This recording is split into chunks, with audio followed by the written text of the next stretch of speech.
بحول قوتي تو يا نجاة مي خدايا رقاي مدينة دجنا بقول يا نبي أبي بودينا بجيان وبدل يا نبي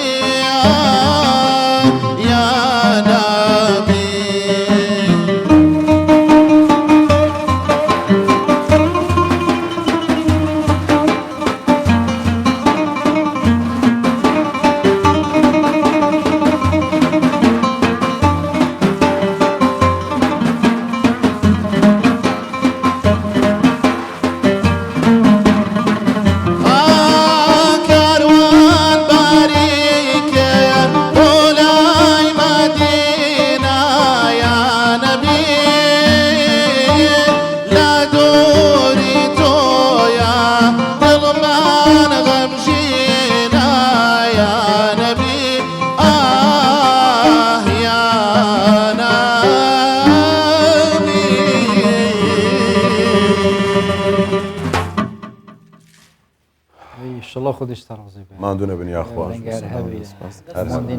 خوش بیا الله خودش راضی به دستان خوش بیت بخیر بیا ما مستا خوش بیا که اندری سپاس دکم سلام دی سپاس دکم که اندری ما مستا روان ما مستا احمد جدسین گوش خوش گله خوشحالیم که دیستا هین مهوانت من الدف میش الله افشوا دی شبکات طیبت ان شاء الله ان شاء الله ان شاء الله بینەرانی عزیز و خۆشەویست بینەرانی پرۆگرامی پاشیف لە کوردستان 24 پاشیوی 28 پێشکەش دەکرێت ئەم شەو نه 28 تەواو سبەی 29 ڕەنگە دواترین بەرنامە بێ سبەی ئەسنەوە بینە 28 و 29 29 برو از بجو 29 تەواو 29 دەی باش یعنی ئەژبەرندی ئەسندی سەرمش فکرۆ من ئەزێ مەشغوڵ بیم کو ئەف شەوە 29 ڕەنگە ئەف شەوە ڕەنگە محەممەد ڕۆژگار بەس بێنن دەباڵین بلە خودی شوهر دەکا ڕازی ئەف شەوە گەلێکۆ نەخۆشە چونکی ئەم نزانین ئایا پاشیوە دماهێکە یان یا بەری دماهێکە پاشیوە 29 هەیە بەس ئیشڵا خودی قبیل کرد و هزار جا شکر و حمد بو خودی کو خودی ام هیلین حتی هاوی شوی الحمدلله یاش همی گرنتر ایشالله خودی قبیل کرد نقصانی ما هبیه تنبلی ما هبیه بس خودی برحمه ایشالله خودی وکی کاچوا ای بحث کری کو روزی بویه او دی پاداشته ایشالله حساب پاداشته انشالله اجری ایمان و احتساب ورده اللهم آمین آمین صلواتان لبی بینرانی عزیز دوباره السلام عليكم ورحمة الله وبركاته. السلام ورحمة خواتان دەبێت. ڕاستیش نەخۆشەوە یعنی ئەنا خۆشە یعنی هەر بەجددی لە جێ ئێمەبان دەتانزانی کە ڕەنگە بینەرانیش هەستی پێ دەکەن بێگومان ئەوانیش کە بینەری بەرنامەن دەزانن کە هەروەک ژوان باسی کرد ڕەنگە ئەم شەو یان کۆتا بەرنامە دەبێت یاخود سبەی کۆتا بەرنامە دەبێت بەوەی کە ئیشڵڵا بکرێتەوە سبەی دمای بەرنامە ئینشاءالله خۆشە هەر بەردەوام بیت یعنی کە ئولفەت و دەق بە بابەتێکەوە دەگری ینی بە تایبەتی پەیوەندی بە ڕۆح و بە ئیمانەوە هەیە چێژ و خڕۆشێکی تایبەتی هەیە دەکەین دوێ ینی سبەی مەسەلەن دۆز وەختێ پاشی نەبدوارێت دوتە جەژن شڵۆ خێر و خۆشی بەرەکەت بێت ینی ژیانەمە هەمی گرێدای ڕەمەزانێوی ئەف شەوەی کە شوان شەوێت پیرۆزە دیسا کوژ دەهێت دمایکە شەوە 29 هەیە شەوێت لەیلەتە قەدر حسێبن بیر نەکەن ئەف شەوە ژوەیەکی شەوێت یعنی ئەوێت وان دەها عبادات و خدا پرستی و دعا کردن بلا گل زیده من بلا ناوی مجید ناودا بود اشلا خودش فرازی بود ما اوه 28 شف ما بحث عبادات کرد ما بحث جهان طیبت یا مروفات کرد و اسلامه جهان اکادیا هی که افشاوه خود حس کده بحث کن و جا اوه جواد کد برنامه هشتا طیبت در بود او جی جهان اجناه یا جناه خود تعالی بمظنه خود بجد وما خلقت الجن والانس الا ليعبدون وكما بحث عبادات كر كو اوه هي وهميه بحث عبادات كر كو جهان اکادیش یا هی یا جناه یا اجناه گلا جرا ما مستعد آینی یا بیاجه مناقشه هبونا وان نبونا وان تکلیا وان گل مروا پیوندیا ما و گل وانا کاچایت کیر رام گینک و جه بسیار وەکو هەبوونیان هەمومان مستایانی ئەنی یەک دەنگن لەوەی کە هەیە هبین بەڵام پیوندیا مثلا مروا و انسان و جن بەڵام لەسەر ئەو پرسەی کە ئایا هەندێکیان ئەوانەی کە دەچنە لەشی ئینسانەوە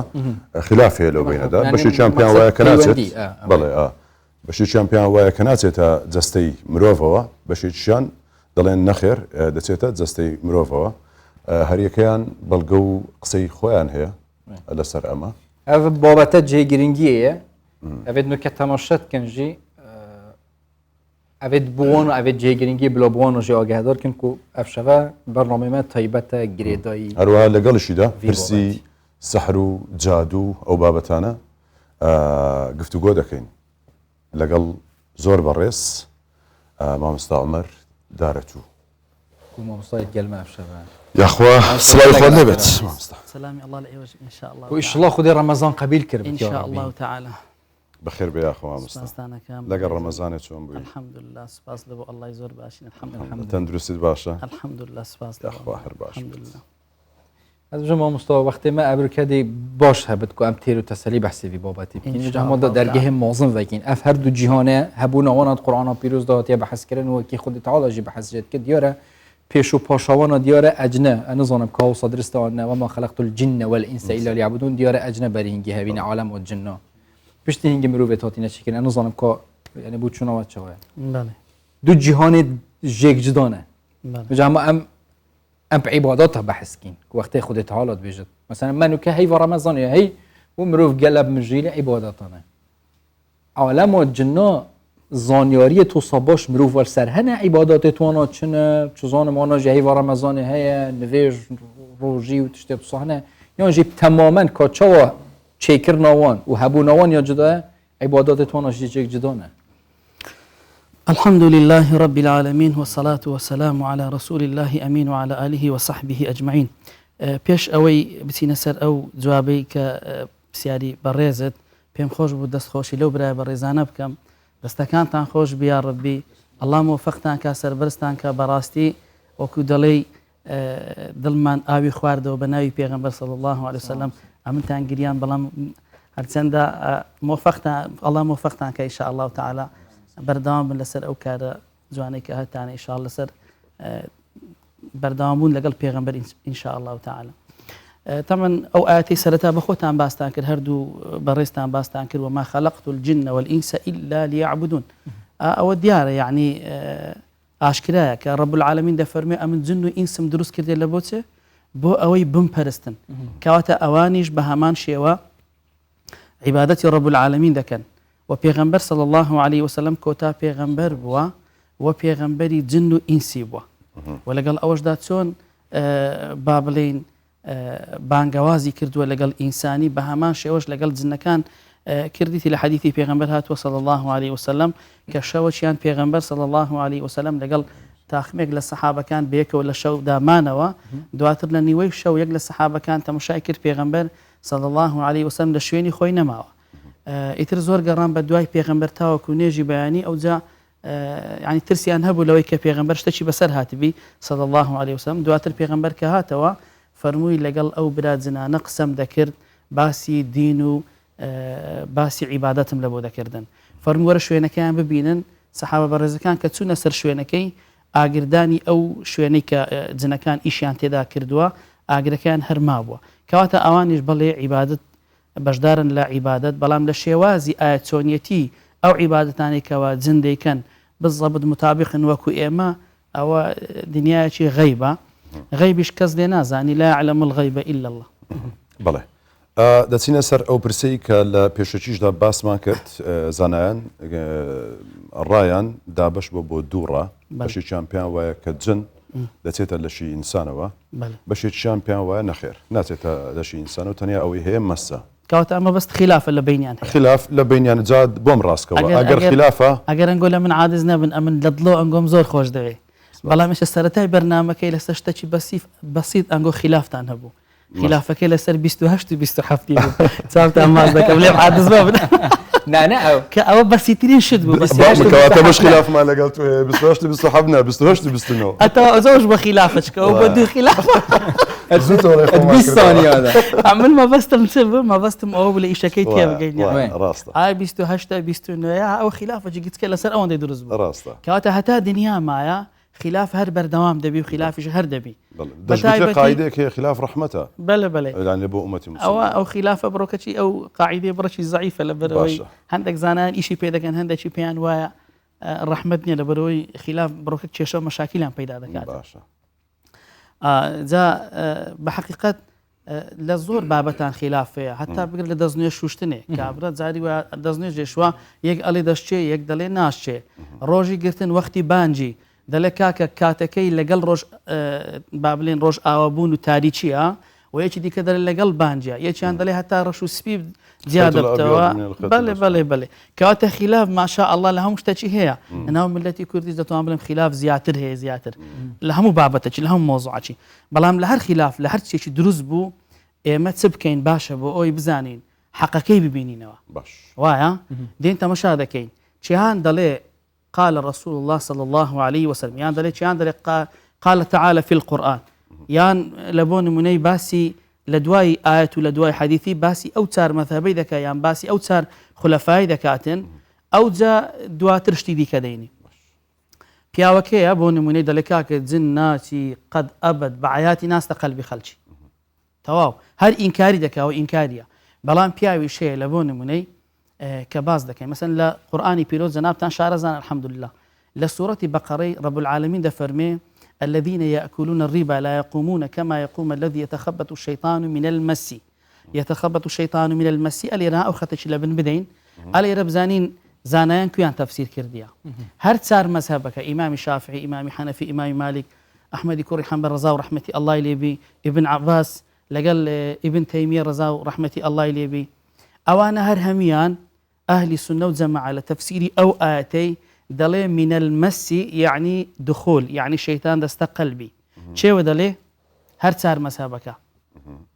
هر صار مسابقة دلي من المس بمعنى مس بمعنى لداننا أواني خلاف يعني هي أوادل دلين كاك من المس بمعنى لداني دي بمعنى أوانا دخول بي يستدو آيات قرآني بيروز باز دكين يجان للسورة بقرة كاتا كت بمير ددري مارە دەکرێ ناگوازرێتەوە رب العالمين دەفەرمێت دەرێ نیوەی ماریام دەنێ دەفەرمێت دەفەرمێ قبل أن تمسهن ئەلی معنای چیە ئەلێ پێش ئەوەی مەسیان بکەن کاتە کاکە مەس بەمانەی لێدانێ دێ دەڵێ قبل أن تمسهن فنصف نیوەی ماریەکەیان دەنێ یعنی پێش ئەوەی ئەگەر دخولیتان پێ نەکردبوو ئەوە نیوەی ماریەکەیان کاتە مەس لێرە بەمانەی چ دێ بمعنى دخول دي أدي مريم سلامي الله اللي بهر دوتان الحمد لله شارزان لقرآني بيروس كهاتو أنا قومك كحملي هبوتيجو فرميتي ولم يمسسني بشر يعني تي قلت ياك بشر دستي لم ندايا أما كومالك بياي بريس أليرين وكومالك بينيرش دمان بيني أجر آفرتشي بينين لقر ريز وعرمتم لبهم آفرتشي كخشكو داشي منن أجر آفرتشي بينين دابني صد بياو دستي لبدا حملي دبي كاتا أو مسا بمعنى أو أدبي قرآني بيروزا بمعنى ديتن بمعنى دخول دي كاتا أو بلغي قرآني بيروز لسرت الذين يأكلون الربا لا يقومون كما يقوم الذي يتخبط الشيطان من المس كاتا أو مسا يعني دخول أو جزانيان أو إماماني كتازة باسم كده أو إمام بريزانة أو أنا دلين همو سرعك هرتار مذهبك وادلين لقل أهل السنة وجماعة ألين أو كساني كوا توشي سرعي دبن توشي في دبن كالدكتوري للاي دكتورة بريزكان سيناوي طبي هي پێی دەڵێن کۆنڤلیشن یان پێ دەڵێن سیزەر یان پێ دەڵێن ئیپلێپس کە ئەو دەرمانی لە بۆ دادنێن یان دیپاکین یان کارباتۆل یان ریڤۆتریل یان ئەوانەی کە لە بۆ دادنێن ئەوانە لە ئیسلامیش باس کرایە باسی ئەو سەرعی کرایە لە دقیقی ئەو ئاەتە پیرۆزەی کە تازە باسمان کرد لە تەفسیری ئەو ئاەتێ هەر چار مەزهبەکە ئەویان کردە بەڵگە هەموو سەرعەکان جنەوەیان لێ دەکەن کەواتە جن دەچێتە کەواتە جن دەچیتە لەشی ئینسانی شتێکی دیکە بەبیر جەنابتان بینەوە بەشوانێ زانستی و دکتۆر بەری تو بچێتنەوە بابەتێ فەرمودا و قورآنە پیرۆز مەسەرەن ئەڤا سەرعی یعنی وەکی هندی زانستی هاتیە بەحەسکردن مێشک و کەلە سەر و ئەوانە گەلە لێک نزیکن ئەە زانم زانستیان طبیان هوسەتێتە بەحەسکردن یعنی جنەوە لێت کرد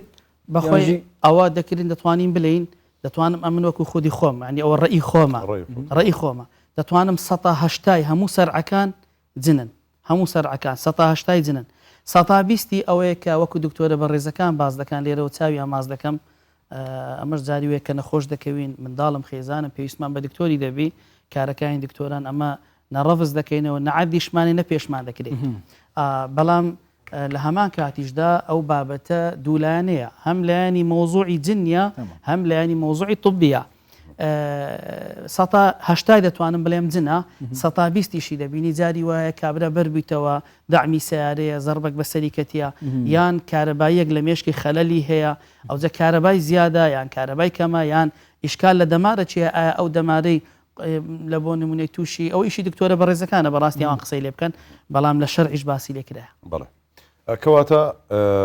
کارڕە و بۆچوونی جەنابەت ئەوەیە جن دەچێتە لەشی مرۆڤەوە بەڵێ ئەو هۆکارانە چین کە جن دەچێتە لەشی مرۆڤەوە وەک کە جن چووە لەشی مرۆڤەوە چی لە مرۆڤە دەکات بەڵێ پێش ئەو هۆکارنە باز بکەم نەکەر ئەومان لا سەیری بڵێن جن دەستە جسمی ئینسانی لە حەدیثی پێغەمبەری ئەوە شاتی صلی الله عليه وسلم دەفەرمێ ئەگەر پیاوەک لە ئێوارەکەیدا زیکر و یادی ڕەب العالەمینی نەکرد شەوەکەیدا تێیدا نووس هەتا بەیانی هیچ زیادی ڕەب العالەمین نەکرد دەفەرمێتی دەفەرمێ ذاک الشەیطان بال فی ئوذنی هەدا لە میزی ناوجێی دەکاتن لەوانەیە میزکردنەکە زۆر گەورەتر لەوەی کە ئەمە باز دەکەین دەڵێن جن دەستە قەلبی خەڵکی ئەدی هۆکار چییە کە کاتێک جن دەستە قەلبی خەڵکی بەس ئەم وێ شەرحکین یعنی مەبەستەوە پێغەمبەر صلی الله علیه وسلم چێ وەختی بێژە شەیطان میستە گوهێوی یعنی شەرحۆڤێ حەدیثی هەیە چەوە هاتیە بەحەسکردن مەبەستەکە لەوەیە شەیطان ئەوەندە بەسەریدا زاڵ دەبی ئەوەندە بەسەریدا دەبی وای لێ دەکاتن یعنی جوێیەکانی تەب دەکات لە ئاستی ئەو حەقەی کە بانجی ڕەب العالەمین دەدرێت لە ئاستی ئەو قورئانە پیرۆزە لە ئاستی ئەو فەرمودانەی پێغەمبەر صلی الله عليه وسلم هۆکارەکە چییە گوت کاتێک کە دەستە جسمی ئینسانی هۆکارەکە دەگەڕێتەوە سەر خودی ئینسانەکەی دووسێ هۆکارمان هەیە هۆکارەکیان خودی ئینسانەکە خۆیتی رب العالمين دفرمي إنه ليس له سلطان على الذين آمنوا وعلى ربهم يتوكلون التي شيطان ده صلاتي نيا بسر أو كسي إيماني هي وبسر أو كسي توكلي هي وهر شيطان بخوي اعتراف ذاك هذا إلا عبادك منهم المخلصين كسجتي كش دري ده صلاة بسري دانية شيء أويش أو كإخلاصي هي كاتهمو موضوع كبيوندي بوسي خالك باسم كر إيمان توكل إخلاص أجر أوهبو ئەو ناتوانانی بچی کەواتە ئەوانە هۆکارن ئەگەر نەبوو لە بۆی کە بستە قەلبی خەڵکی ئەو هۆکارەچەند هۆکاری دووەمینیان چییە خەڵکە کاتێک کە وەسوەسە لە بۆ ئینسان دروست دەکەن دوو کەس وەسوەسەی لە بۆ ئینسانی دەکات لە سەرەتا من هاتم لە بۆ ئەو بەرنامەی لە ڕێ داوام کرد لە ڕەب العالەمین یعنی گوتم ڕەب العالەمین داوات لێ دەکەم ئەو بەرنامە ئەم نەبمە سەبەبی ئەوەی کەوا دڵە ڕاوچێ لە بۆ خەڵکی دروستکەم لە بۆ ئافرەتان لە بۆ منداڵان لە بۆ پیاوان ببینە بەرنامەیەکی خێر لە بۆ ئەوەی ئەو دڵە ڕاوچێ وەسوەسان لەسەر دڵی خەڵکی هەیە لای بدەین چونکە قورئانی پیرۆز دەفەرمێ کاتێک دەفەرمێ وەسوەسە لە بۆ خەڵکی دروست دەکەن چێ دروستیەکە ئەفەرمێ من الجنة والناس دوو کەس دەیکا هایچیان تەرەفی جنیا یەکیشیان ناسە ناسەکە چیە جاری وایە دەبینی مامۆستایەکی بەڕێز باز دەکات دەڵێت تو جنت لە قەلبیە ئەگەر لە ئەسڵدا لە قەلبیشی وا باشە پێی نەگۆترێ یعنی ئەوە بووە ینی هۆکارێک لە بۆی ئەو کەسە توش بی لە بۆی قەلق دەبی زۆر بیر لێ دەکاتەوە زۆر بە دوایە چارە سەردا دەگەڕێتن ئاکاتە دوو کەس ئەو وەسوەسانە دروست دەکەن یەکیان ئینسان یەکیان شەیطانە بەڵێ بەشە مامۆستا الڤێرێ ئەم vê bikîne babet dîtina cinna yani ev xudê ev dinya çêkirî ku însan dest jiyanê kirî û her tiştekî xudê çêkirî em bînîm çav بله ئەە دارە و گولە و هەر چ زانم ئەوێت مرۆڤ چێکرین و هەر هەر یعنی خودێ مرۆڤێت چێکری مرۆڤیش ئەوێت چێکرین ئەم هەمی تشتات بینین مانە بله بۆچی حتا و کەم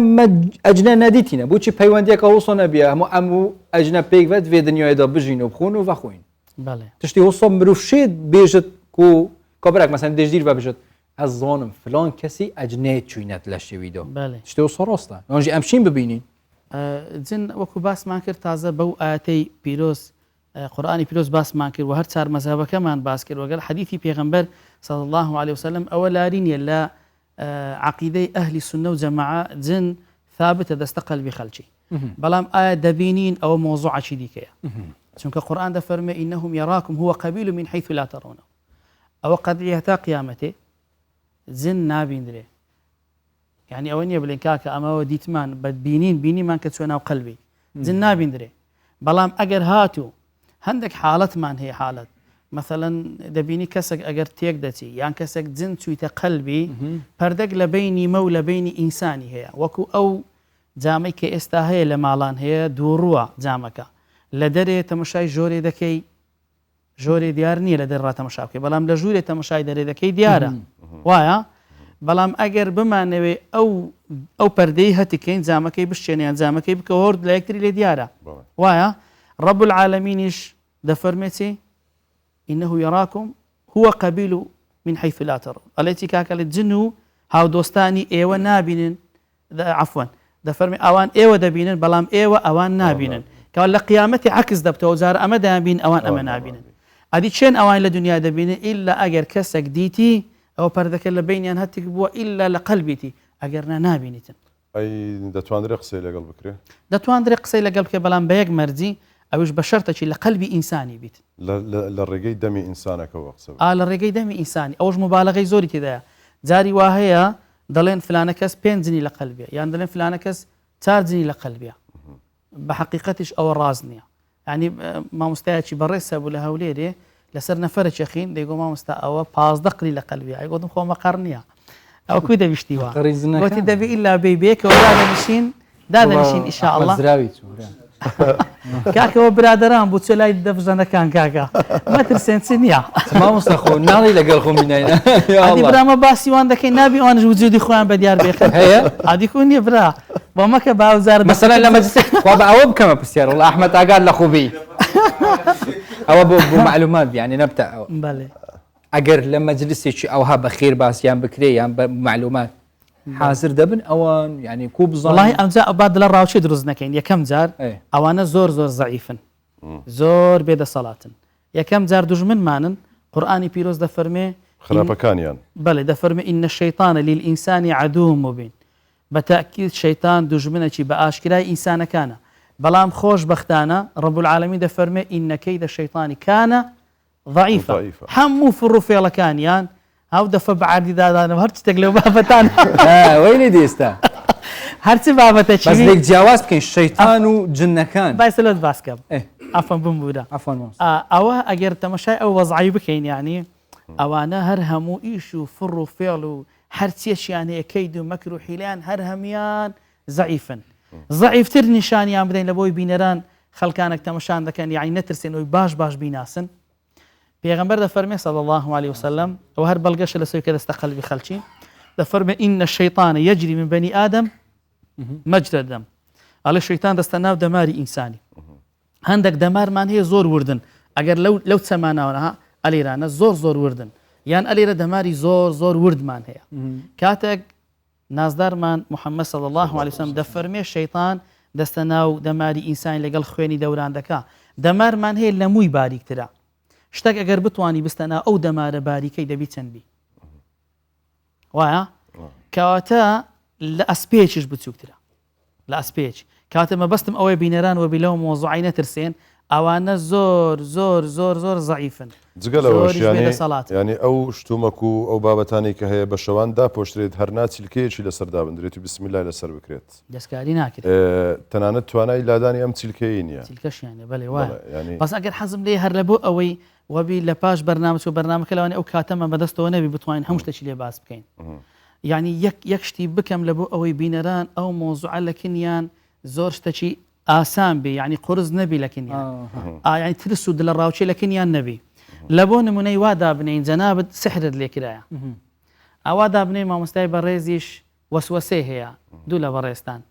ئاواش دابنین بۆ نمونەی ئەمن مەسم هەیە یعنی جن لە قەلبمە جیاوازی ئەو سێی چییە جیاوازی ئەو سێی ئەو پیاوە بەڕێزە گوتمان سحری لێکرایە سحر لە لای شێ دەکرێ لە لای ساحیری دەکرێ ساحیرەکە بەدەسەڵات و قووەت و توانای چی ئەو کاری دەکا شەیطان کەواتە مباشرەتەن ئەوە سحری لێکرا یعنی شەیطانەچیان لە بۆ ڕەوان کرد یعنی ئێستا مەوزوعی وی لەگەڵ چێیە لەگەڵ شەیطانیە دێنە لای جەنابەت ئەتوی گوتمان وەسوەسەت هەیە قورئان دەفەرمێ دەربارەی وەسوەسەی ئەو برایمان چ دەڵێ فوەسوەسە لەهما الشەیطان ئەلێ ئەوەی وەسوەسە هەیە لە شەیطانەوە ئەو کاری لە بۆ دەکەن کەواتە ئێستا ئەم دوو نەخۆشیە فەرقیان چییە ئەوەی وەسوەسەیە هەردووچیان ئەسڵەکەیان شەیطانە ئەوە سحر بوو لە شەیطانەوە سحرەکەی لە بۆ کرا وەسوەسەکە لە چێ لە بۆت کرا بە هەمان شێوە ئەوەش لە شەیطانی بوو ئەدی گوتمان ئەوەی کە کەتە قەلبی من مەسەکە چییە ئێوە هەر ئاشکرا شەیطان کەتە قەلبم کەواتە ئەو سێ نەخۆشیە هەر سێکیان یەک قل فەرقیان نییە وەکو کارەبایە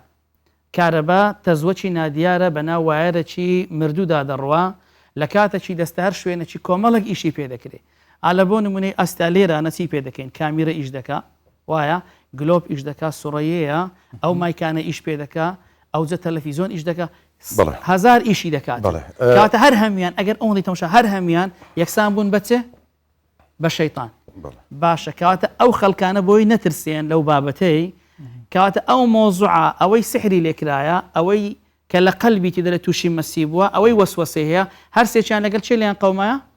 لەگە شەیطانی شەیطانیش تازە باسمان کرد گوتمان ڕەب العالەمین دەفەرمێت دەڵێت إن الشيطان للإنسان عدو مبين أو آتية كمينيا بقولتي دجمنا بلام خوش بختانا دجمنا كمان كوا إن كيد الشيطان كان ضعيفا أوزا حديثي بيغمبري سي فرمي دستناو دماري اشتك بستناو دماري دبي تسنبي دبي زور ضعيف بي كاتا ليرة ودمي ببينراني خوشويز بلين بخشكو برايا كان بلين أو كذا ليت زن لقلب ما ئەوەی دەڵێ کە تووشی سحری بوومە تووشی وەسوەسەی بوومە بزانە شتەکەیە لە ئەسپەی گچکەترە ئەوەی لێ دەکات لە کاتە چیش ئەگەر ئیمان ئیخلاص تەوەکولی هەبی ئەو سێیانەی هەبی ئەوە دەسەڵاتی بەسەریدا نابی بەس ئەگە پرسیارێک دروست بی نازانم لەوانەیە لە لای بینەران دروست بی ئێستا لەوانەیە بڵێن باشە پێغەمبەر صلی الله علیه وسلم ئیمانی هەبوو تەوەکولی هەبوو ئیخلاسیشی هەبوو وەنیە سحریشی لێکرا ئەدی ئەوەلۆ أو لا قرآن ده فرمي بو إثبات كردن بو قرآن ده فرمي إنه ليس له سلطان على الذين آمنوا وعلى ربهم يتوكلون عليه الشيطان ده صلاتي نية بس أواني كباسمة إيمان وتوكل إخلاصي إليه رشوا بيغمبر إيماني هي توكلي إخلاصي هي أو زي سعر شيء لكلا أو ده طوانين بلين أول لبو تعليمي بو الله مازالي بيدا دو سورة دابزي بناوي سورة الناس بناوي سورة فلق أو سبب نزول كيبو أو زد دعاء جبريل دابزي سلامي الله إليه بسم الله أرقيك من كل شيء يؤذيك ومن شر كل نفس أو عين حاسد أو عمل سحر الله يشفيك كاتها أو سبب نزول كان أجر سحر لبيغمبري نكرابا وجبريل دانا بزي بقى سوزاين أو خلقة سوزاين سحري بتاع ما مستعود درون كردوا أو كسي كشيطان دتيتا لشيوا مس وهروها أو كسشي كوسوسة بودرز به هو كان باسكرت دين السر برسي شي ديكا أو كمسألة سحر كأستا أورو براسي بربلاوة دردشي كشندية مسألة سحر زور لوي جمان لدبيت هم للسوشيال ميديا هم لدوستان ونزيكان من ولا الرقم عمستاني إيومانا زور زار لا كنالا كان ولا أكاونت وبيج كان يخوان باسي لو ذكرت سحرك هيو وخوش بختانا صار سركشي هيو زور آساني شا سحر بتسمى بس تذكرت وتنزوري هي زور كاني سحر زور سرتا سحر حقيقتي هي لبر أوي لقرآني بيروز لكومالك شويني لسورة بقرة لآيتي 102 لسورة يونس لآيات يشتاويك لسورة الأنبياء لآيات سي لسورة الأعراف لآيات عفدا لسورة مائدة آيات دا لسورة الأنعام لآيات دالوي لسورة الأعراف آيات سطو شازدو لسطو سيزدو هتاوكو سطو سيودو أو همو باسي أو بابتها لكوتاكي سورة الناس فلقي أو هرباسي أو بابته وايا كواتا اگر بين تەمەشا بکەین ئەوە ثابتە سحر هەیە دەشکرێتن بەڵام وەکو باسمان کرد خۆشبەختانە ئەوەی قووەتەکەی سحرەکەی دەجوولێنی گوتمان ئەو چییە؟ ضعیفە شەیتانە شەیتانیش ضعیفە کەواتە ئیشەکان لێرە بەس ئەوەندە گەورە نەکەین چونکە زۆر جاران جێم لێ بووە دەبینی کەسێک ئەوانەی ڕوقی لە بۆ خەڵکی دەکەن دەڵێ ئۆ سحرەکی زۆر بە قووەتە سحری بە قووەتی چێ خاوەنی سحرەکەی شەیتانە بەخۆی ضعیفە یعنی خاوەنی ئەگەر شتێکی بەخۆی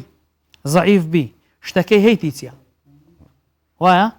ئەزا بەڕاستی بە حقیقەت سحر حقیقەتی هەیە و جۆرەکانی سحریش کە لە قورئانێ باس کرانە چەند جۆرەکی زۆر کەم باس کرایە بەڵام مبالغەکی زۆری تێکرایە یەک لەوانە دەڵێ کاکە سحری ڕەش کاکەەوە سحری ڕەشی لێکرایە بە قەتر سحری ڕەشی قەتران یعنی ئەوە ناوی کوردە کورد ئەو قسان لە خۆی دروست سحر پیڤۆزیش هەیە پەمەی ئەوەگەر ئەزەم لێوە دەڵێم ئەگە بڵێ ئەوە سحری ڕەش هەیە دەبی پەمەی و هەبی دەبی مۆر و سۆریش بۆریش هەبی وەنیە بس 2000 ئەوە پێ سحر نییە یعنی ئەو ئاەتی شەیتان ئەکە دەڵێم ئاەتی شەیتانی خۆی سحر دەمێت ئەوەش ڕوون بکەیتەوە ینی سوکایەتیکردنە بە وشەکانی خۆی گەورە وەرئیاذ بالله ینی زۆر جار وێ کە ساحیران ئەو شتانە دەکەن مەسەلەن چەند جار هەیە ئەوەی کە بینیومانە بە دوادا گەڕاوین ناوی خۆی گەورە دوای ئەوەی ئاەتێک نووسراوە ناوێکی نادیار لەگەڵی دانراوە وەکو شرک پێکردن یاخود نووسینەوەی چەند ئاەتێک دوور لەو مەقام و لە بینەرانش بە حەیزی ئافرەتان یاخود بە میز و بەشتی پیس تەماشایوانە بکەین هیچمان تۆکلت بەخوای بێ شتانە چ نییە تەواوە ئیدی ئەو بابەتانە ئەنی دەمەوێت عشق و غەرامیات یەک سەرەتا ئەوە باز بکەیت ئەوە باز بکەیت ئەو خەڵکانەی کە زۆر جار وێ دەڵێن هەندێک کەسێ بە ناوی شێخ و مەلا و نازانم چی و دەچن سەردانیان دەکەن گوایە ئەنی چارە سەریان دەکەن یان دەمبەستە یان نازانم چیە و شتانە ئەسلی ئەمانە ڕەنگە داحاجیەک خوشکێک ئافرەتێک یان برایەک کە دەچێت نازانێت ئەسلی مەوزوعەکە چییە بەڵام ئەگەر بزانێ ئەسلی مەوزوعەکە چییە ئەو ساحیرە کە دەیکات دڵنیام کە ئەو کەسە ڕەنگە نەوێ بچێتە لای ئەو کەسە باسی ئەمانە بکەی سوپاس دەکەن سەرەتا ئەو کەسانی یەکەم جار بستنە لای ساحیران لای سحربازان پێغەمبەر صلى الله عليه وسلم دەفەرمێ من أتى عرافا أو كاهنا فصدقه بما يقول فقد كفر بما أنزل على محمد یەکەم جار ئەوەی کە بستە لای فالچیەکان سحرباز و قاوەگرەوەکان ئەوە پێغەمبەر دەفەرمێ کافر بۆ بەوەی کە لە بۆ پێغەمبەری دابەزێ صلی الله عليه وسلم چ لە بۆ پێغەمبەری دابەزی یعنی قورئانی پیرۆز یعنی ئەو کەسەی لە ئافرەتان و لە پیاوان دەست نەکەن سحربازی بزان ئەوە سحربازە کە کاتێک سحریان لە بۆ بکەن و قەنەعەتیشیان پێی هەبی ئەوە پێ کافر دەبێن ئەوجا لە هەمان کاتیشدا جۆرەکانی سحر مەثەلەن زۆر دەکەن دەبینی جاری وا هەیە گەنجێک دەستەکەن ئەوانە هەر یەکون نمونەی تایبەت ئەوە لێ هینام ئەوانە ئێستا هەر لە ئەنتەرنێتی تەبعم کرد لە بۆی بینەران شتێکی لێ ببینن ئەگەر چوونەکن پیاوەچی ئەو تازە کە مامۆستا باسی کرد کاتێک دەچێت لای پیاوەچی نازانی ئەوە شێخە نازانی ئەوە مامۆستای ئاینی نازانی ئەوە ساحیرە کو بزانین ئەو پیاوە ساحیرە یان مامۆستایەکی ئاینی یعنی شتەکەی شەرعیە یان شەرعی نییە ئەوە لۆی بە کۆمپیوتەری گەورەم کردیە لەناو هەر نوشتەچی لەناو هەر دوعاەکی ئەگەر پیشانیان بدەیت خوا زەحمەت نەبی با پیشانیان بدەین ئەوها ئەنتیکو کە هەبوو ئەگەر ئەو شتۆکانە هەبوونا ئەو جارقڕنەوە ئەوانە هەبوو کاوەکەی دیکە بتوا پیشاندا ئەوی بینێدانێ تەماشای ئەوەی بکەن ئەگەر ئەوانە هەبوو ئەو ئەرقامە ئەو ئەستێرە ئەو شێوازانە هەبوو لەناو نوشتەی یەک قلیش لەوانە هەبوو ئەوە سحرە با بڕۆین لەسەر هەردوو قسە لەسەر بەس ئەوەن دەگەر ئەوانە ببین و ببین بینەرانن ئەو شتانە ببینن باشە جەدوەل و ستێر و سوزان ئەو ئەرقامە ئەوە علمی ئەرقامی پێدەن ئەگەر هەندێک لە مامۆستایانی ئیش بۆی دەکا ئەگەر لێم عادز نەبن بەتایبەتی لە ئێران ئەو مامۆستایانی ئێران زیاتر ئیش بە علمی ئەرقامی دەکەن فەلەچێ یان چیەوە باوەڕکە ئەو شتە لە ڕووی شەرعی دروست نییە بە هیچ دەمەدەم با عاجز بن مادەم شتەکە غەڵەتە دەبات با لە بۆتان باسکەم ئەوە لە ڕووی شەرعی بە هیچ شێوازش دروست نییە بە ئەرقام بە ڕقم ئەوەی نووسە لە بۆ نمونەی جاری وایە لەو ڕقەمەی وەبی لێ تێبگەین زین ئەوە چییە 1901 لە بۆ نمونەی ئەلێکوانە ڕقم چار کرایە ڕقم چار گوایە ئەنەما بە ناوی ئەوەی کرایە کە بسم الله لە چار حرفی پێکاتیە یعنی لە بۆ الله عفوان الله لە چەندی پێکاتیە لە چاری بسم الله لە چەندی پێکاتی ڕقەمەکەی لە بۆ دەنووسن بەڵام دواتر ئەوان ئاهادێن ئەو شتانە لە چاردەورەکەی دەنووسن کودە کۆدا ئەوە وەکو کۆ دەچێ بزڵ ڕبی خودێتمە پۆرزی سەحرە فەلەکیەکانی جواب بزانم بۆ ئەرقام و هەمویان ئەوانە سحرن ئەگەر چوونە لای هەر کەسەکی نوشتەکی لە بۆتان کرد گوتی مەیکەوە ئەوە خراپە هاتیەوە ماڵێ بیکەوە چونکە قورئانی پیرۆز هیچ شتێک لە قورئانی گەورەتر نییە سڕی و قورئانی پیرۆز تازە قورئانێکتان لەلاوە زەحمەت نەیە بمدێ باش ئێستا هەموو ناوەکانی خوایە ئەوە چییە؟ ئەوە قورئانە کە ناوی ئەڵڵای تێدایە بەڵام ئەوان لە بۆ چاوەشەکاری ئەو شتان دەکەن ئەوی خەڵق قەنەعاتی پێ ئێستا دەمەوێت بینەران بەوەی یعنی بزان کاتێک دەچێکن کەسێکی نوشتەر لە بۆ دەکا ئەو نوشتەیەت پێ دەڵێن نەکەوە قورئانی پیرۆز بە کەیفی خۆمان ها دەیکەینەوە گوناح نییە بە کەیفی خۆمان پەڕەکان دەگۆڕین بە کەیفی خۆمان دەستکاری دەکەین هیچ گوناح نییە بە کەیف خۆمان ئەو پەڕانە بە کەیف ئەوە ئێسکەت خۆ مامۆستا ئەو ئێسکەی ئەوە زۆر پێم خۆش بە قسەی لەسەر بکەین ئەوە ئێسچی ئێسچی مەڕیە ئەوەی دەڵێن ئەوە قەسابەکان دەبی بشتێنن و نازانم ئەوە هیچ ئەسڵەچی نییە قەسابەکان بیشتێنن بەڵام خێریان دەگاتە نەدەنە خەڵکی لە بەروی ئێسکەچی قورسە لەوە زندا کابرا دەبین جارێکی لە گۆشتەشێک ڕێگەر ئەوەی بدەیە لەوانەیە ڕوبعی بەگەر ئەو ئێسکەی بکەوی وەبی ئیشەکان گەورە نەکەین ئەوە سحری لەسەر دەکرێت لەسەرەوەی کاتی خۆی کاغەز و شت نەبووە لەسەر ئەو شەپیلکەی ئەوە نووسینیان کردێ و سحریان کردێ سەبارەت بە هودهود و بەو شتانە ئەوانەش سحریان لەسەرکرایە بەڵام ئێستا کەم ئەو سحرە دەکرێت لە بەرەوەی کاغەز هەیە لە بەرەوەی قەڵەم هەیە شتی دیکە هەیە کاتی خۆی دۆی لەسەر ئەو بابەتەی ئەو شەپیلکەی حیوانی کرایە لەبەر ئەوەی شت وەکو ئێستا نەبووە مامۆستا بە کورتیش باس لەسەر و بابەتە بکە ینی زۆر کەسم بینیوە هەرەوە شانازیشی پێوە دەکات ینی ئەندامی مێینەی کەمتیار یان شتێکی لەسەر باسکەم یان کاچیلێ گورگە یان ئەو ئێسکی تایبەتە هودهود کە لە شوێنێک دەوەستی ئەو بەو شێوەی دەوەستری کە لە کاتێکدا پێغەمبەرمان صلی الله علیه وسلم نەهی لێ کردووە کە هودهود بکوژرێت و ئەوانە دەبینی ئەوانە بەنسبت ببوورە دەبێت بە تەواوی ئەوە کە بگەێنە پرسیارەکە هەندێک بەمەبەستی جەزب و ڕسق زیادکردن و شانە ئەسلی ئەمە چییە؟ داگەشتەی عاشقی خۆم بکەم تا خەڵکان لە جیرفانەکانی هەڵدەگرن یاخود ئەنگوستیلە هەیە ئەنگوستیلە خاتم کە لە دەست دەکەن دەڵێن وەڵاوە خەتمی لەسەر کرایە جام دەمەوێت لێرەوە ینی هەموو بینەران ئاگدار بن لەوەی ئەوەی مەسلەی ئەنگوستیلەی سحری لەسەر دەکرێت بەڵام درۆی ڕاز نییە ئەوەی کە باسی قەلبی کەمتیاری دەکەن بە گران دەیفرۆشن ینی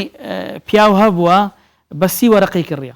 پیاو هەیە بە 40 وەرەقەی کڕیە پیاو هەیە بە 10 وەرەقەی کڕیە ئەوە لە بۆچی کڕیە ئەوەی کەمتیاری پێ قەلبی کەمتیاری کە ئەنەما چۆ بەرامبەر هەر ئافرەتەی ئەو ئافرەتەی ڕازی دەکا یعنی کابرا ئەو ساحیرە پیاونێ دوێ بۆی پیاوی نەنا ساحیرەکە ئەوەی لە بۆ دەکە على ساز ژنانی لە بۆ ڕازی دەکا ئەو زە دوای پاشان ئەو ئەنگوستێ دەست کرد یان قەلبی کەمتیاری پێ بوو ئەجە بەخۆی دەگەڕێ دوو ئافرەتان دەگەڕێ هەر کابراچ لە دوار شتێکی بگەڕێ بەدەستی دەینی ئەتو زۆر تەماشای ئافرەتان بکەی و چاویان لێ بچقێنی و بە دوایاندا بگەڕێ و پێ بکەنە و زەردەخەنەی بکە بەبێ ئەنگوستی لەکەش ئەوە شتێک پەیدا دەبی ئەوە نییە هە لە حەدیثی پێغەمبەری هاتی صلی الله علیه وسلم دەفەرمێ لبابي إنما الأعمال بالنيات دلي فمن كان هجرة للدنيا يصيبها اللي هر كساتي هجرت بك لبو دنياي أو دنياي بدس ديني كواتا هر كساتي هجرت بك لبو آفرتي أو آفرتي بدس ديني كابره هجرت دكا أنقول ستة دست أخو كده دقر دوجنا بلام تقول لو تسلا سر أول ذكري خل شواه نويش دكات بله ديناسم نويش دكات أو أندامي كم تياري بي باشا تشتغل لەسەر ئەو کەمتیارە کراوە ینی ئەو کەسە ئەو ئەرقام و تەلەسمانەی کە لێرە پیشانمدا کە ئەوەل بەگچکردنیشە بە ناوی خوا بەێ بەگچکەی لەسەر وێن دەرێ دەکرێتن کە کرا لەسەر وێن دەرێ ئەو کابرایە هەتا 40 ڕۆژان نوێژی قبول نییە 40 ڕۆژ نوێژی قبول نابی لە حەدیثی پێغەمبەری تەأسیر دەکا صلی الله علیه وسلم دەفەرمێ جاری وێ تەأسیر دەکا بەڵێ لە بەرامبەرەکان لە چێ ئەوانەی ئیمانیان زەعیفە ئەوانەی تەوەکولیان زەعیفە و ئیخلاسیان زەعیفە تأثير دكاتة سلبي بلام أوانا بيغمبر دفرمي صلى الله عليه وسلم دفرمي من أتى عرافا كاهنا فصدقه بما يقول بدون رواياتاناتيا ألي لم تقبل صلاة 40 يوم دت سل روجان نيجيان قبول نابي سل روج نيجي قبول نابي الله أو صور خطرة أو ما مستعي برز باسي كر قوتي هندك زاران آياتي دستين هندك زاران أمن دوسين نمونم هي بيم خوش أو نمونانا باس كم لبر أو يسي ساحير لكن من توبيان كرديا الدفتة سردستي من سي ساعي توبيان روشيان جنزك تلفوني لبو كردم تقريبا أو حف صال بيش إستا أو جنزة تلفوني لبو كردم تازة خيزانم هنايا ماوي سي روجا أم جنم هنايا قلتي خيزانة كان فير وهم روجي كاغزة شي دنوسي نازام سدنوسي گوتی دەیبات دەست دەکاتە ناو ئاودەستێ لە ناو ئاودەستێ دەیسووتێنی دەچمە ناو ئاودەستێت سەر دووکەڵێکی لێیە بۆنی دیارە گوتی دەبینم کردێ ناو ئاودەستێ ئەوە چییە؟ گوتم خێزانەکەت ساحیرەیە ئەگەر بکرێ بهینێ لای من بەس قسەی لەگەڵ مەکە. گوتی وەڵام مامۆستا ئەمش قەلبم پێی تێک چوو ئێستا دەیهینم. هاتن ماوەی 2 ساعت 3 ساعت چاوەڕێم کردن هەتا گەیشتنە لای من لەگەڵ ئافرەتەکەی دانیشتن قسەم کرد گوتم پێم بڵێ لەبەر چ سحری دەکەی لۆ ئاەتانە دەکەی ناو ئاودەستی یەکسەر دەستی بە لەرزینێ کرد قەلبی لەرزی تێک چوو گوتی ڕاستیەکان هەموو دەڵێم ئەگەر پیاویشم تەلاقمدا. دەگوتم بڵێ چییە؟ گوتی کاتی خۆی کوڕەپلکەکەم دەست درێژی کردە سەرە من ئەمنی کردە ژن پاشان ئەمن هەستام گەڕام بە دوای ئەوەی کو خۆم ڕزگارکەم کوڕەکەش ئەمنی نەویست چوومە لای ئافرەتەکی گوتی ئافرەتەکە ئەمنی بردە سەر ڕێی بەغدای لە کەرکوچی نێزیکە گوتی لەوێ چوومە لای ئافرەتەکی ئەمنی بردە لای پیاوەکی گوتی ئەلێ فێرە سحری کردم ماوەی 2 ساڵان لە بۆ سحری خوێندم بەسە تا زەواجی بکەم خۆم پێ قوتارکەم. دەڵێ لە شەوی زاوایەتی ئەو جا من ئەو شتانم کرد هەتا پێ قوتار بووم. بە پیاوەکەم گوت لە شەوی زاواتی چت دیت؟ گوتی وەڵڵی مامۆستا بەسەرم دەسووڕا دڵم تێکەڵ دەبوو لەبەر چاوم دنیا دووکەڵ و تەب بوو پاشان کە چوومە لای خێزانەکەم لەبەر چاوم دنیا یەک پارچە خیم بوو جلەیە. بەڵام ئەو ئافرەتە بەخۆی گوتی ئەمە سوورەتی قل هو الله ئەحەدم دەنووسی و دەمکردە ناو مڕافقی دەمکردە ناو ئاودەست. ئەو ئەسلی ساحیرەکانە باشە مامۆستا پرسێکی دیکە ئەنی زۆر لەو دەمەوێت بۆ کۆمە پرسیارێکیش بێ زۆر لەو مامۆستایانەی با بڵێن کە ڕوقیە دەکەن یاخود سەحر بەتاڵ دەکەنەوە پشت دەبەستن بە جن بەڵێ باشە ینی خۆیان جنیان هەیە و بەکاری دەهێنن ئەمە تا چەند ڕێ پێدراوە لە ئاینی ئیسلامدا و حقیقەتی هەیە مەوزوع بەڵێ ینی بۆ نمونەی کەسێک دەبینی وەکو بڵێ ئەوە بەکاری دێنیتن وەکو فەحسەچی دەبینی پیاوەکەیە ئەو پیاوە وەکو معالیت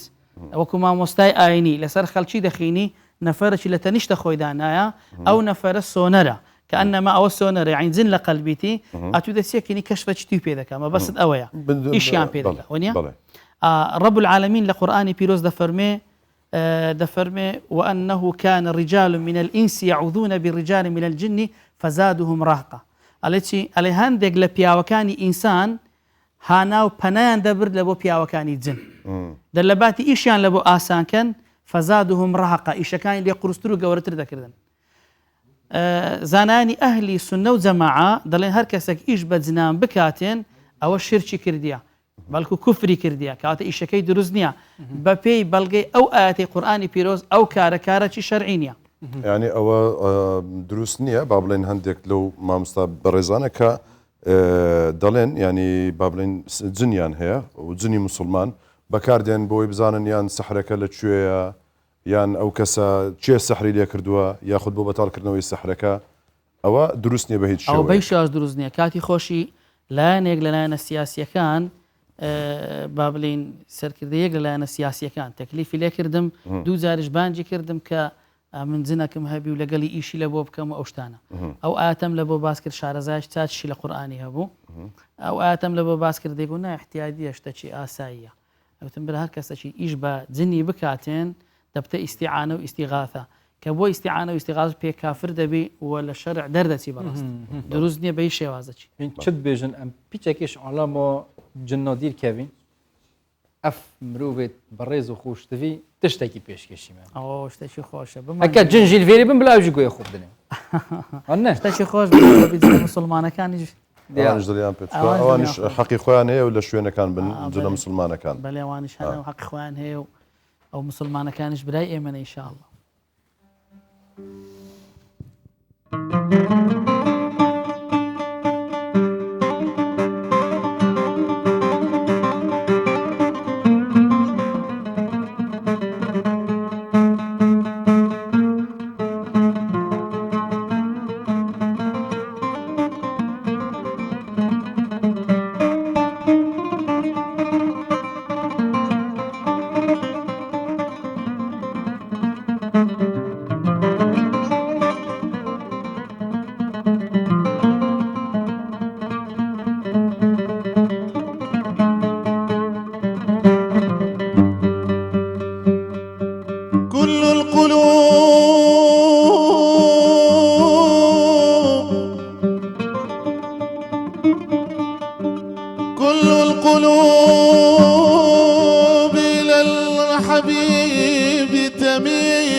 القلوب إلى الحبيب تميل،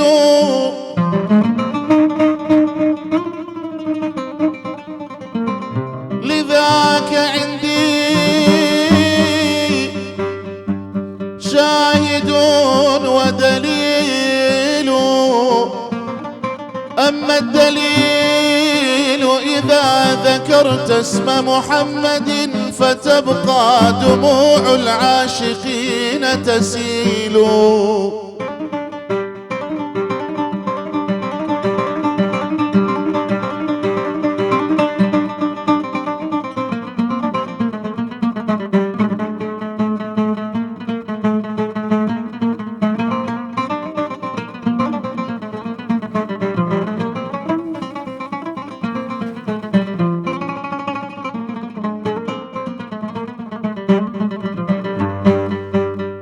أما الدليل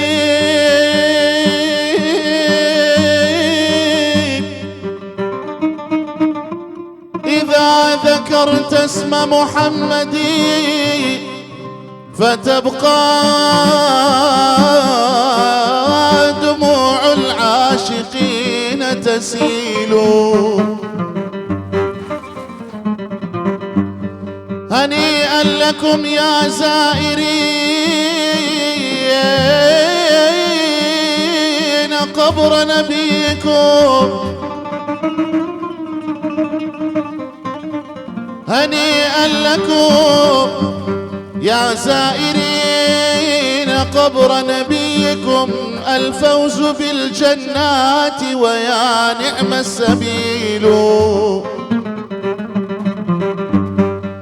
هذا رسول الله وهذا المصطفى، هذا الذي تبشر به جبريل. أي محمد غرام الساكن بطيبة، محمد غرام الساكن بطيبة وبلانية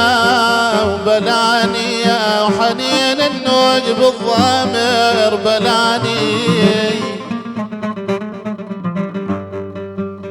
أي صدق يا ناس حب النبي مغرم بلاني، جميتوا بالحشا وجمرال.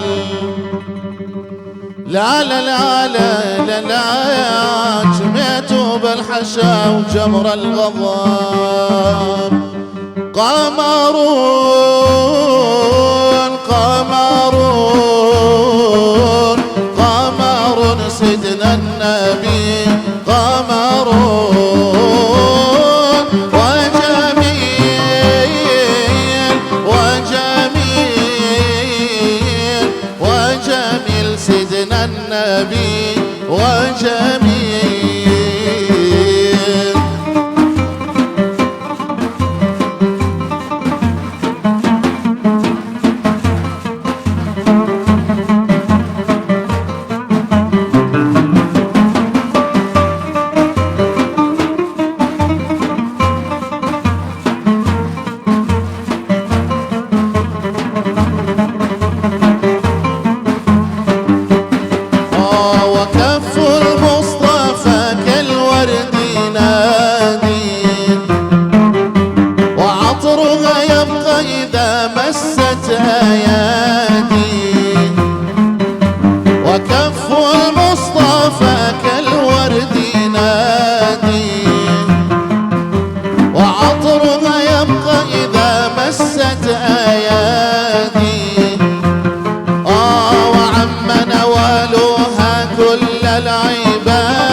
منه والبدورا ولا ظل له بل كان نورا تنال الشمس منه والبدورا ولم يكن الهدى لولا ظهورا ولم يكن الهدى لولا ظهورا وكل الكون أنار بنور طه قمر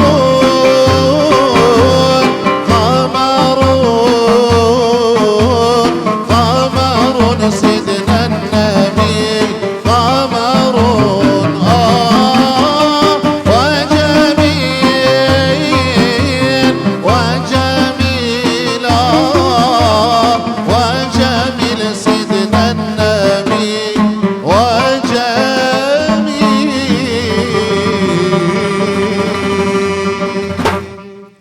اللهم صل على محمد. اللهم صل على محمد. وي إيش الله خد دستەکان تا خۆش وي بێ دست ئەخوا. نبدأ هرب منت يا ربي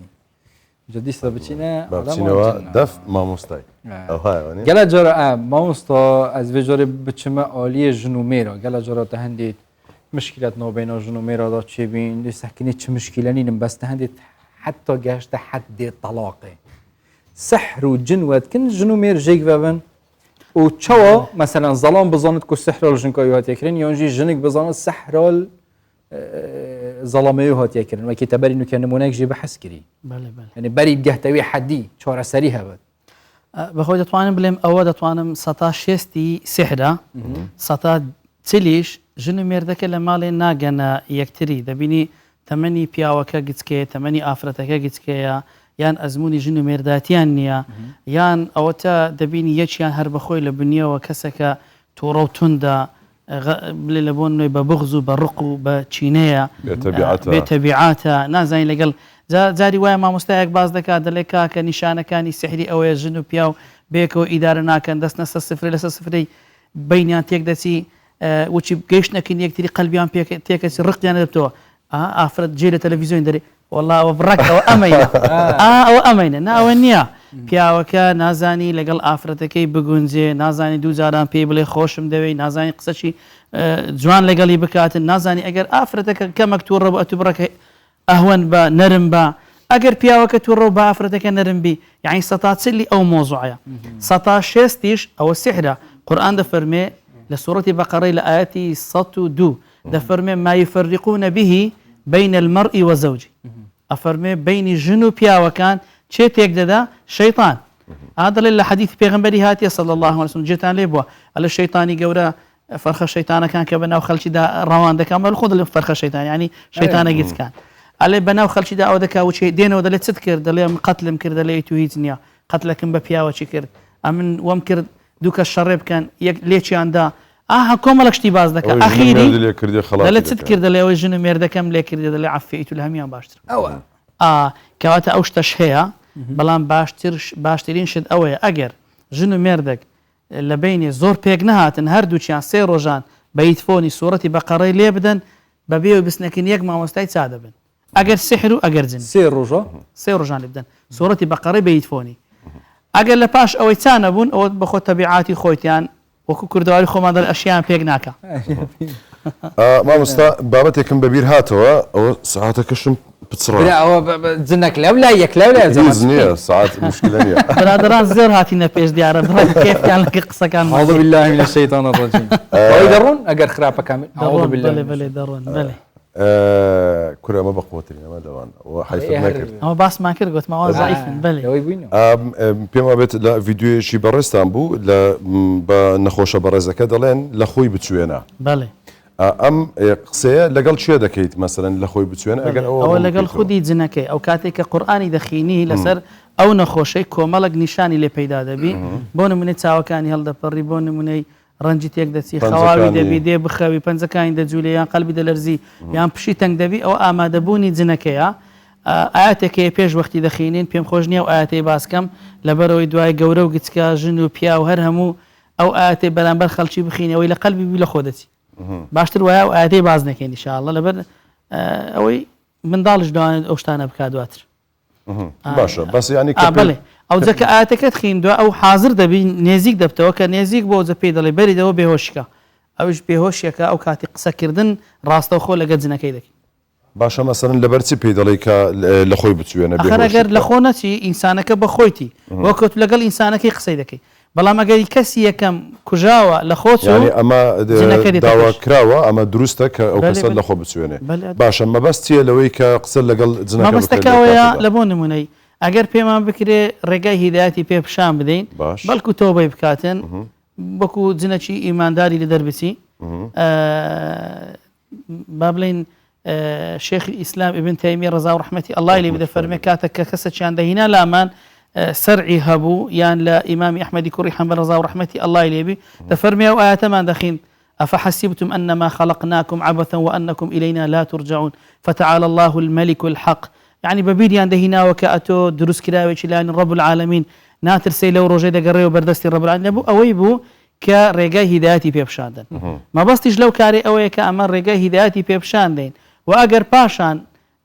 رازينا بتشكو زوري مناقشة ما لقى الله كان اللي باورن بالله نية باورن ببيغمبرينيا باورن بإسلام نية مناقشة دكا أو زل باشان أجر هر قناعتي نهات بيدلين برو أجر نروي أزيتي دي تمام أزيد دانكا يعني وداوي أول شيء ده كان بابلين أجر السحر كرابي يشتي كرابيت أمن وكو خدي خم زور أو بسيارين ناكم لبردو هوكالان هوكاري يكمينيان هوكاري يكمينيان زور دروزنن وكل حديث بيغمبري هاتي صلى الله عليه وسلم درباري دورو دريجا درباري أبو هريرة كلا زكاة فطري بو شيطان هات سيزار هات هر سيزاركي بيغمبر فرموي تسلا ديلكي كرد هر قوتي والله قناعتي بأمينة وفقيرة وأنا لآخر زار قوتي آية الكرسي بخينا زارج كأمن نايمو بيغمبر سي فرمي صدقة وهو كذوب فرمي راستي قد أو دروزنا كواتا أو أنا دروزنا نابي مسلمان باوريان بيبكا قوتي فلان كاس سحري كرديا فلان سحري لفلاني كرديا نابي أو أنا باور بيكي لبرسي لبرو لآخر لحظة أو دوي فتنة كد لبو بجي بيليت كواتا بيش شوازة شي دروزني كم باوريان بيبكين أو خالي كم خالي دوام تشيشكو ملايتي بيدا دبي أتونا فرق لبردست لخوت سوا على تشي كردي دلي فاتم يان دلي عايشة يان دلي فلان ناوشي بكيف خوي دلي وشي ناوشي قو دلي ها نمانقو فلان كاس فلان كاتي لقل من عادز ببو او زا اولا ماشي ناصر تو يعني دجمن داري بيدا بتشيشكو ملايتي بيدا دبي ما مصلا عندك تشتين روجانا مثلا قاعد جرتني بحسي هالشياربي او شتي مكه او شوي خود مشو نتح ماما اوي قرم نكي ونازم زندي اوان دستين با اوي قرم او تجربه او زا اوانا باسكين چیهان تەواون کە لەناو خەڵک بڵاوبووینەوە چیهانیش دوورن لە ڕاستی پێش ئەوەی باسی ئەوەی بکەین بینەران لە بیریان نەچی گوتمان ئەوانە زەعیفن گوتمان بێدەسەڵاتن بەرامبەر بە ئیمان و تەوەکل و ئیخلاسی ئەوجا ئەوانە بەشەکی ئەو باسکردانە وەسوەسەی لە بۆ خەڵکی دروست دەکرێتن لە واقعدا ئەگەر ئێستا ئەمە زۆر باسی جنی بکەین بڵێن جن ئەوها دەکا وجودیان پەیدا دەبی لەگەڵ قسەکانی خۆمان لە بۆ نمونەی نەفەر هەیە باز دەکات دەڵێ لە حەمامێ دوو لە ڕووی جەنابتان و بینە دەڵێ میزی مەکە لە بەرەوەی بەوان دەکەوی شەیتان هەندە فەقیرە بێ لێدا بنیشێت و میزی پێدا بکەی لە حەمامێ ئەو شتە ئەسلی نییە لۆ میزی پێدا دەکەی یعنی نابێت یعنی ئەوەندە فەقیر لەبەر میزەکەی تو ڕابوەستی ئەوە ترسەکە کە دڵی خەڵکی لە سەرەتا باسمان کرد گوتمان دەبتە خاڵی وەسوەسەی من الجنة والناس دوو کەس وەسوەسەی دەکات ئەو وەسوەسەیە لە بۆ خەڵکی دروست کرد یان دەڵێ کاکە لە حەمامەیە کاکە لە حەمامێ چ دەکات لو لحمامية يعني أو قسانة خراف دقور يعني دلي شوان خود نشوي بعد ما يولد باسكم شوان خود نشوي لو خود نشوين لبر أوي دلي الشيطان أو هذا كوضعك هذا يعني إنسانك فكرش اللي بدرس دبي أجر خوي بشواتين تصوري وإذا كاشت شيء بسر بي أو خراف أوشتانا دلين أو لحمام ولو جيجانة هي يعني أو اشتكى دتواني بلين يعني بحديث بجراس كراوتو أوه دتوانا بلين أجر حديث إشباسي كربي أو حديثات دكلي بلين ضعيف بي أيوة كلا بازار كان هي أو يعني حديثي لا بازار كان هي لا شيوة كان لا كان ذكان لا شوينا بيسا كان أو أنا هي بلام استا حمامي استا دتيار حمامي مالشي ما شاء الله دردي وخاني قديم وخاوين وباوين ونكاكا يعني أوشتانا ونكين باشا لبر أوي كاتي خوي أمن لمديني تنبراتي بريز بوين لبو عمريتو بوين شيخەکی بەڕێز لەوێ دانیشتبوو بە هەزار خەڵک لە دەورەی دانیشتبوون قسەی دەکرد و خەڵکیش بە ملاحەزە شتیان دەنووسی دوای کە کۆتاییەکەی تەواو بوو ئەمە لە کاغەزێکی لە بۆمان نووسی الفەضیلەة الشێخ لە بۆمان نووسی ئەمە خەڵکی عێراق کوردستانین کوردین پرسیارێکمان هەیە ئایا جن دەستە قەلبی خەڵکی یان ناچی جێ لێ چی گوت باشە گوتی ئەو مۆزوع زۆر باز نەکەین لە بۆی خەڵکەکان هەموو وەکو یەک نینە خەڵک زەعیفە هەیە بۆی وەزعی تێک دەچی هەیە ناسکە زۆر ئەو بابەتەی باز نەکەین بەڵام پێغەمبەر دەفەرمێ صلی الله عليه وسلم دەفەرمێ ئەگەر باوشکتان هات دەست بە دەوتانەوە بگرن لەبەرچی فإن الشيطان يدخل گوتی شەیتان داخلی جسمتان دەبی گوتی ئەوەندە بەسە زیاتر باسی لێ ناکەین لە بۆی خەڵک بە پێ نەترسێ جا بە حەقیقەت دەمێ مەبەستم چ بوو لەوەی مەبەستم ئەوەیە لە هەندێک شوێنان هەیە بەس باسکردنی و زۆر چڕکردنەوەی لەو مۆزوعانە ڕاستە خەڵکانێک پێ دەترسێن کەواتە دەچینە ئەمەش پرسە جێ دێڵێن هەر چەندە دەزانی ینی نازانی جاری وایە دەتەوێت حەزەر بکەیت لە کاتێکدا مۆزوعێت شە ینی جددیە گفتگوی لەسەر بکرێت پێش بچینە حەمامێ لەوەی بترسێن ئاوی بڕژێنین پێش ئاوەکەی بڕژێنین حەدیثی پێغەمبەرە بسم الله دەڵێ بسم الله الذي لا إله إلا هو ئەوەندەی بڵێ ئیتر بە حیاتی ئەو مۆزوع نەکاری أعوذ بك من الخبث والخبائث ئەوە لە بۆ أو لبو WC از بحثي نمونه او ورقه ديتن مثلا افيت سحر وتشزون افتشتت بيسر وبرتنا كنا شرخ سحر كروا بجرن بينا سروان نمونه ابيت والسحر بطول كرين هبينا تشنكي تلدا سبيكي هوتي ازباركم على وجهك الرشف وهبي أو نمونه او بين كوا والسحر بطول كرين اون ئەوە دوو ڕۆژ پێش ئێستا ئافرەتێکی بەڕێز خوشکێکی خۆشەویست هاتە لای من وە بە مۆبایلەکەی خۆشم لەو ڕۆژانە بڵاو دەکەمەوە 5 ئافرەتی دیکەم لەلایە کە پرسیان ئەو هایلاتیە سحریان لێکرا لە ئەنجامی سحرەکەی پرسیاوەێت ئەوە خاوێنە پرسی ئیوەی نێ بڵێن بەس ئێستا ئەگەر بیدەینە هەر ئەتوو بڵێ ئەوەی ئافرەتی ئاریژگا ئەگە بیدەینە هەر یەکەچی پێیان ناکرێتەوە یعنی نازانم بڵێ وای لێکرا یان وای لێ هاتیە نا یەکسەر لەگەڵ ئەو سحرەی وای لێ هاتیە عقدەوە ئەوە زۆرم لەکنەوە بڵێ قورئان دەفەرمێ ومن شر النفاثات في العقد عقد ئەو گرێدانەیە ئێستا بە هەموو خۆت بتوانە ئەو پرچەم لۆ لێکەوە وەکو لە بادی لێ هاتێ ناتوانێت ئەگەر دەستیان بینە پێش حرەکەچی بکە بزانام دەتوانی زۆر بەقوتە دەتوان لە بۆ بکەنەوە ناتوان لە بەچی ئەو سحرەیە کە باسمان کرد ومن شر النفاثات في العقد ئەمن 5 دانەی ئەوە ئافرەتم لەکنە هەر 5م تەسویر کردیە لەو ڕۆژانە ئین شاء الله تعالی يعني ئەوە سحرەکە لەسەر بەتاڵت کردنەوە ئەوستا بەتاڵ کرێتەوە لە پرچیمان بڕی ناکرێتەوە چکە نابتەوە ئەوە بەتاڵکردنەوە ئێستا زۆر دەگوترێ هەندێک عقد هەیە کە وازەحە معوذاتی لەسەر دەخینی و فوی لێ دەکەی و هەندێک ئاەتی دیکە هەیە دیکەوە بەڵام ئەوە ناکرێتەوە ئەوە حەلی چییە ئەوە دەبی بە شێوازەچی کەم لە شوێنی خۆیان ئەوە بە کەم بیگری سەبر دەبی هەتاوەکو دیکە من هەمیان دەنێرمەلای وچی دوای ئەوەی ئاومان لەسەر خین بڕیمان دەنێرمەلای ئەو ئاریژگانە ئەوان لەوێن دەرێ لە بۆی دەکەنەوە بە جوانی پاشان ئەوجا ئاوی ڕقێشی پێدا دەکەین و کۆتایی پێدەین ئەگەر هەر عقدێکمان دیت هەر گرێدانێکمان بێت ئەگەر پرچ بوو یان ئەگەر پەت بوو ئەگەر بند بوو ئەگەر گوریز بوو ئەگەر هەرچیەکی بوو خێت بوو هەرچیەکی بوو سوورەتی ناس سوورەتی ئیخلاص لەگە دوعای جوبریلی سەلامی ئەڵڵای لێبی وأوحينا إلى موسى أن ألقي عصاك أوش بەسەردا بخوێنین بەتاڵ دەبتەوە والله أعلم پرسێکی دیکە دەمێ ئەو پرسیارە بکەم پاشان لە پاشەوە پرسیارەی دیکە هەیە دەمێت لێ بکەم ئەگە بە کورتی لەسەرەوە بڕێ بەشێک لە نازانم ئەوانە چۆن ناویان بنێم ینی دەڵێن ئەوەی کەسە جنی عاشقی هەیە دەبێت ئەو کەسە با بڵێن زەواج لەگەڵ ئەو کەسە داوای لێ دەکات بکات بۆ ئەوەی ئەو جنە ینی وەک چۆن دەڵێ لی بڕوە ماچی بکە بڕوە نا مەسەن غیرە دروست بکە حالەتێکی ئەوها نازانم ئەو حەقی ئەو حقەتی هەیە لە ئافرەتان و لە پیاوان هەیە پیاوێک لە گۆڵدەری لەگەڵ ڕێزم لە بۆیان لەوانەیە سە لە بەرامبەر بەرنامەکەی بمان بینن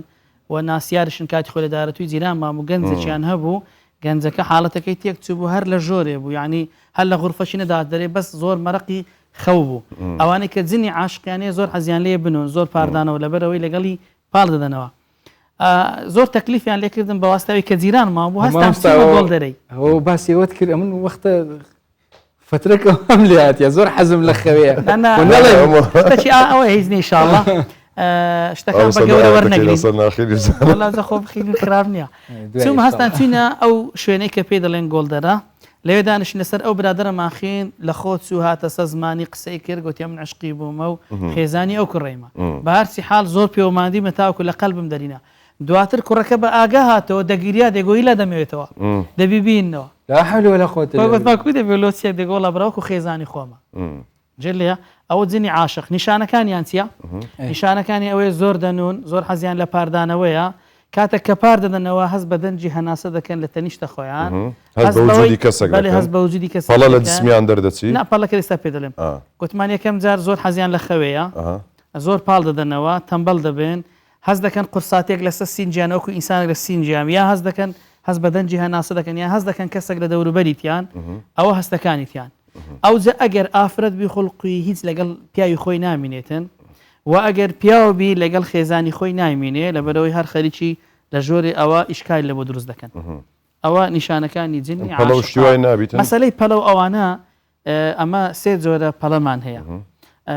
زۆر جارجێم لێ بۆ لە مامۆستایانی بەڕێز دەڵێ کاکە ئەوەی پەلەی لێ هاتووە و نیشانەوەی سحری لێکرایە ئەوە هیچ نیشانەک نی لەوە سحری لەبەر چی لەبەر ئەوەی جاری وا هەیە ئینسانە ئافرەت بە تایبەتی کە هەملیان دەبی هەموو پەڵیان دروست دەبی بەخۆ ئافرەتانە خۆ سحریانە نەکرا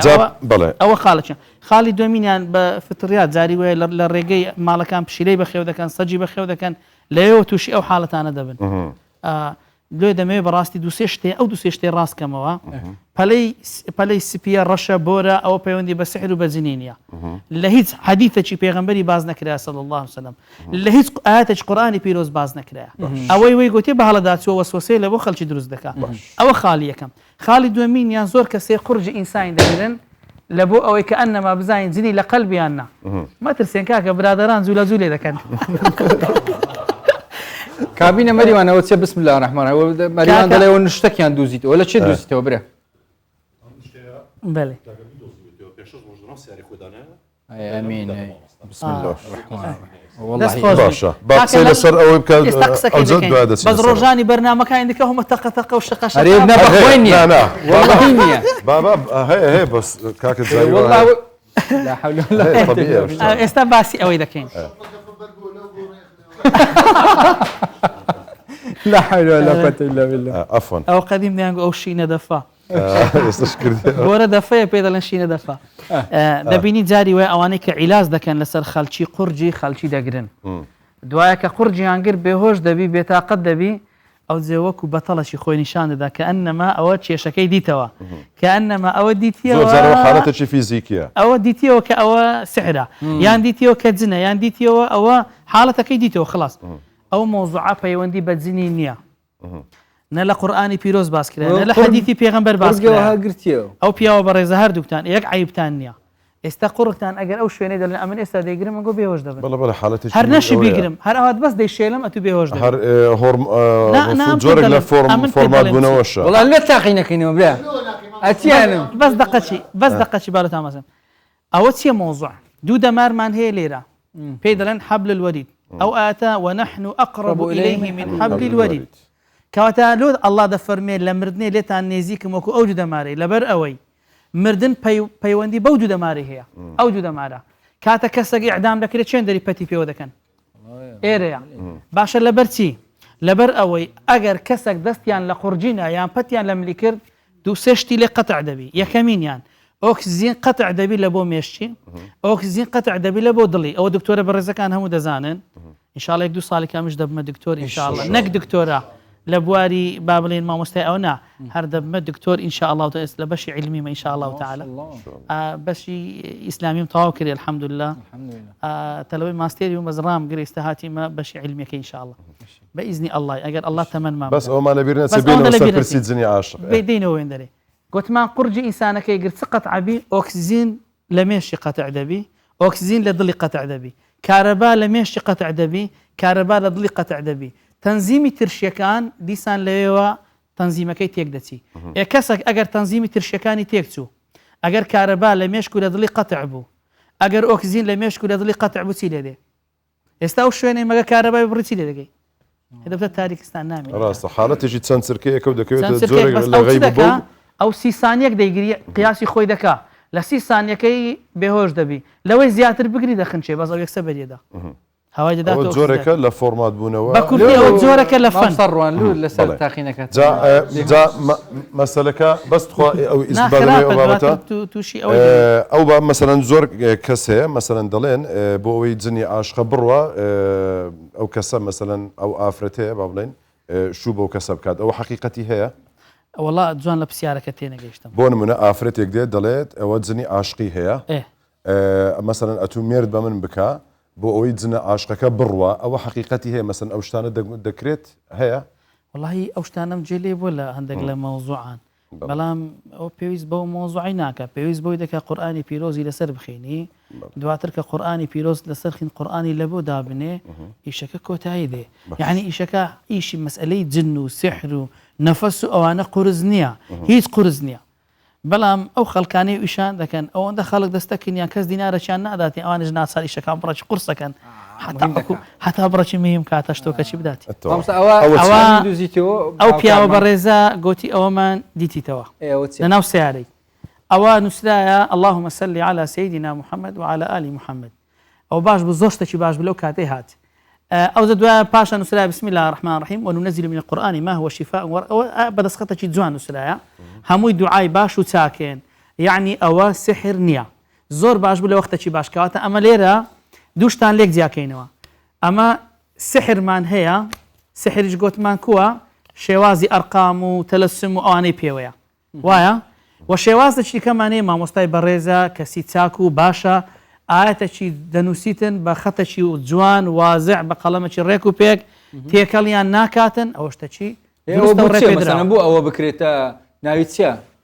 ئەوەی دەکاتە ملوانکە لە ملی خۆی دەکا و نازانم چ لێ دەبی لە ناو دڵبی قورئان دەبی لە ناو دڵبی بەخۆی ئەوە پێویستە ئەوە بەخۆی بە حقیقەت لە سەردەمی پێغەمبەری صلی الله عليه وسلم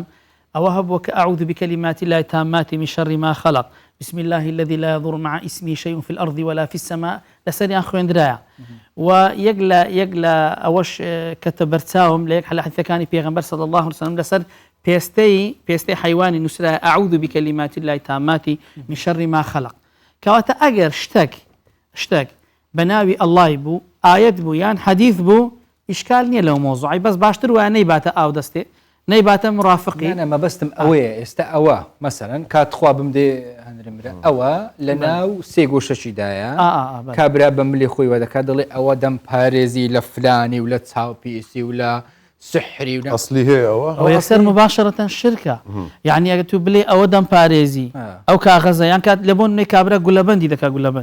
گولەبەند دەچی پێ بەخۆی وەکە دەڵێ فیشەک نایبڕی يعني أو كسي أو إشي كردية زيرك ترى لا بيغمبر صلى الله عليه وسلم بيغمبر أهم الصحابي شهيد بو بيغمبر أهم الصحابي بريندار بو صلى الله عليه وسلم وايا بيغمبر بخوي بريندار بتيرة شي باري شي جتكا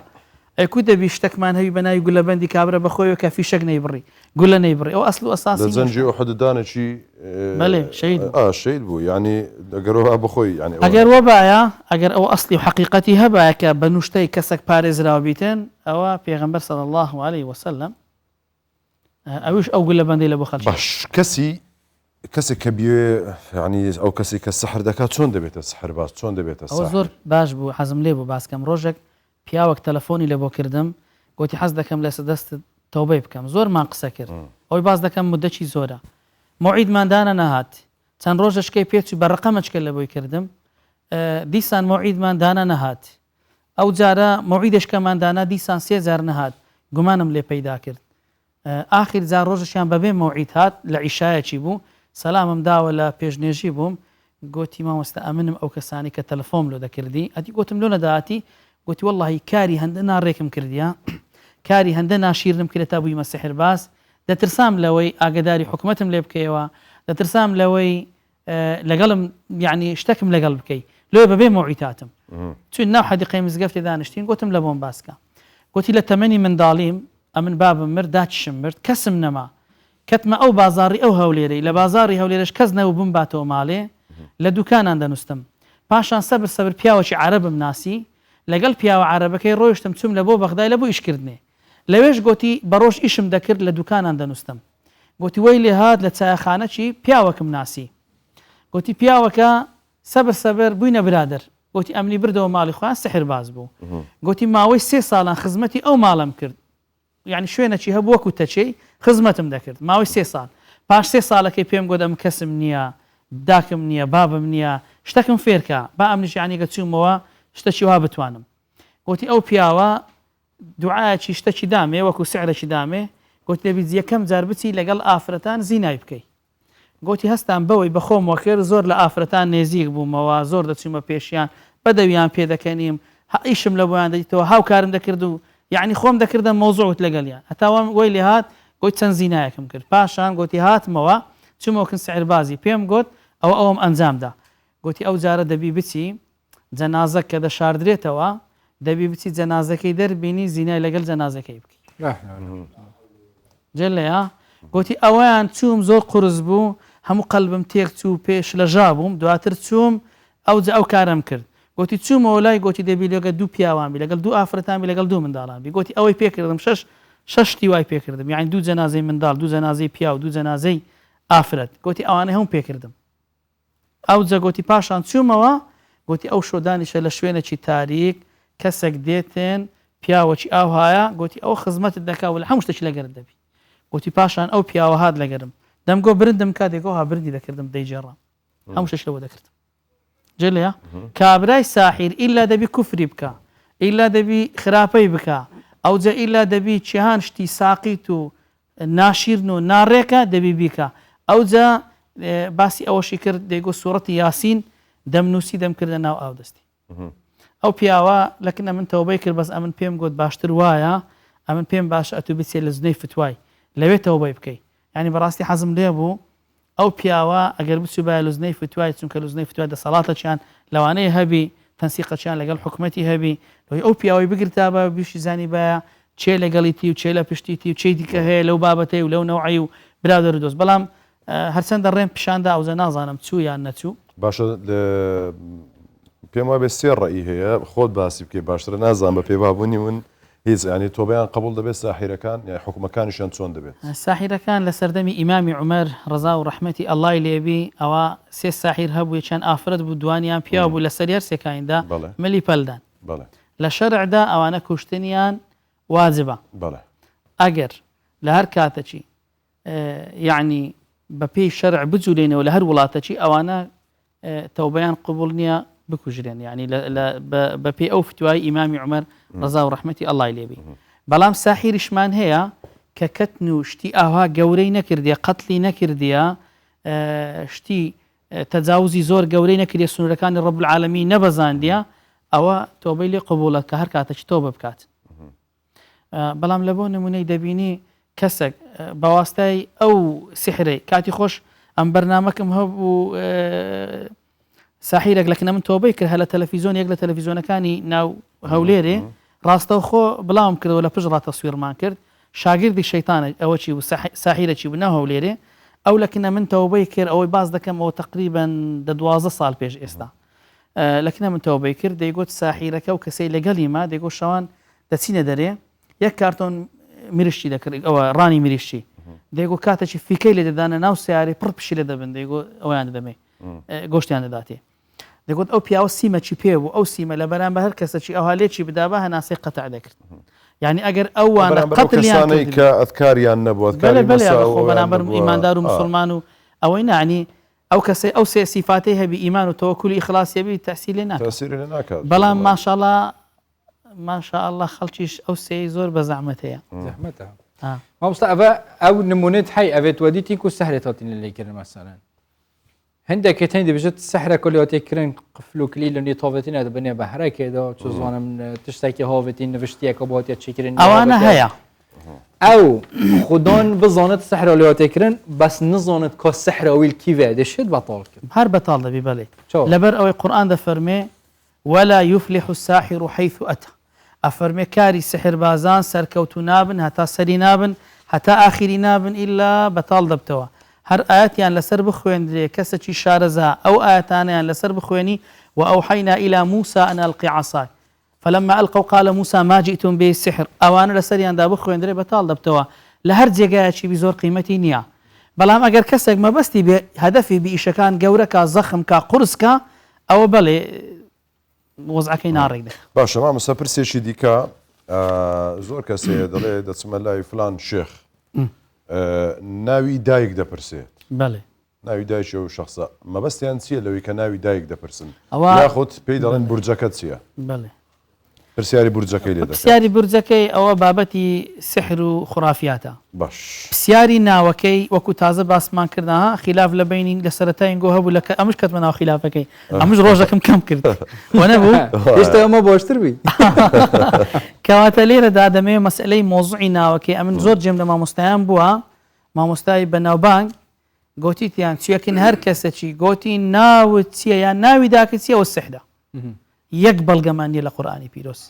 یەک بەڵگەمانیە لە حەدیسی پێغەمبەری بڵێن کاکەوە پێغەمبەر فەرمی گوتی ناوت چییە سحرە نا ناوی دایک ناوی داچیش بڵێ هیچ بەڵگەکمان بەدەستەوە نیە دەبا ئەوە ئەمە لێرەوەم گوت پەخشە ڕاستە و خۆیە با حەدیثەک بینن با ئاەتەکی بینن وەلەو ئەمن ناوی لە کەس وەرناگرن پێویستیم بە ناوان نییە بەڵام حەدیثەکیشمان هەیە لە کتێبی مەئثورات جەنابەت خوێندێتت لەوێن دەربەناوی دوعای خەوف السوڵتان خەوف السوڵتان با هەموو بینەران لێ بدەن بنووسن لە ئەنتەرنێتی بنووسن دوعای خەوف السوڵتان ئەلەوێن دەر حەدیثی پێغەمبەری صلی الله علیه وسلم بۆ شایی بەزیێشتیە فلانی بن فلان ناوی باو باپیری وەردەگریت ناوی کەسەکەی وەردەگریت وەکو ناوی باو باپیر ئەوە مەبەستەکەم ناوی دایک ئاخرم وا پێ دەڵێم حەدیثمان نییە هیچ حەدیث توت بڕۆ لە مامۆستایانە بگرە ئەوەی دەڵێ ئەگەر گوتی ناوی داکت چییە ئەوە سحرە قەت بزانە حەدیثش لەگە دەرێ بڕۆ تاقیب بکەنە بزانم حەدیثش لەگە کەواتە پرسیارەکە لە تۆ دەکەم لەبەر چ ناوی دایک دەپرسن ئەو مۆزوعەکە وەکو بابەتی سەرقەبران کابرا تەلقین دەدەن وشی تەلقین دەن دەڵێن گویا ئەنەما بە ناوی داچی تەلقین دەن داچی نەکو خیانەتی کردبی لە ئەسلیشدا تەلقین هەر ئەسلی نییە هەر لە ئەسلی شەرعیدا تەلقین ئەسلێکی نییە بۆ شێوازی ئەوەی کە دەگوترێت تەلقینەکە لە بۆ زیندوەکانە مردەکە ئاگای لەو مۆزوعی نییە دوای ئەگەر ئاگای لێبی لە دنیای نوێژی نەکردبی بە ڕۆژی نەببی زۆرایی نەخیندبی تازە چی پێدە لۆ تەلقین دەی خۆ تازە ناگەڕێتەوە زارشکە تا تەلقینی بدەین مامۆستا مەسەلەن ئەوە هەندێک ناوکچۆدا ڕەنگە بەوە بێت مەسەلەن پارچە قماشەیەکی پارچە جلکیەکی بێت و بکاربینێت بۆ سەحرێت تشتێ و سەهەیەت ناو ئەوانە هەیە بەڵام دیسان دەڵێمەوە بینەران قەت لێ پێ عادز نەبن هەمویان ضعیفن ولا يفلح الساحر حيث أتى هەمویان ضعیفن بەڵام حەقیقەتی شەیە لەسەر جلک و بەرگ و شمەک و ئەو شتانە دەکرێت ئەم گۆ بدینە چەند ئاەتێت قورئان و پیرۆز هەرگرێداوی بابەتی چونکی عیلاجش هەمیە کاریگەرتر سەر سەحرێ وەکیوا دیار دی قورئان خواندنە بله که تکلیه لجورا بحث جدی و از جا مجارب دنگ ما مستای بلا چند آتکت قرآن و پیروز بخینی ما مستسیت الله بجا بسم الله الرحمن الرحیم و ناب خود بینه أعوذ بالله من الشيطان الرجيم بسم الله الرحمن الرحيم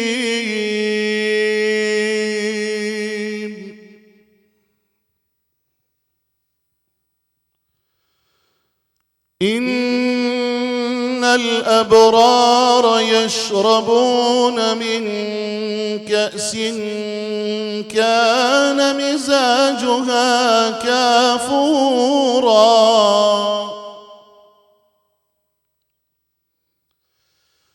عينا يشرب بها عباد الله يفجرونها تفجيرا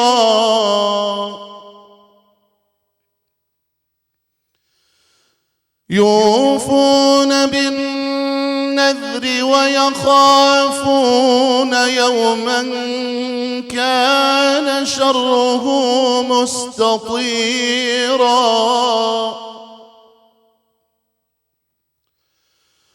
ويطعمون الطعام على حبه مسكينا ويتيما وأسيرا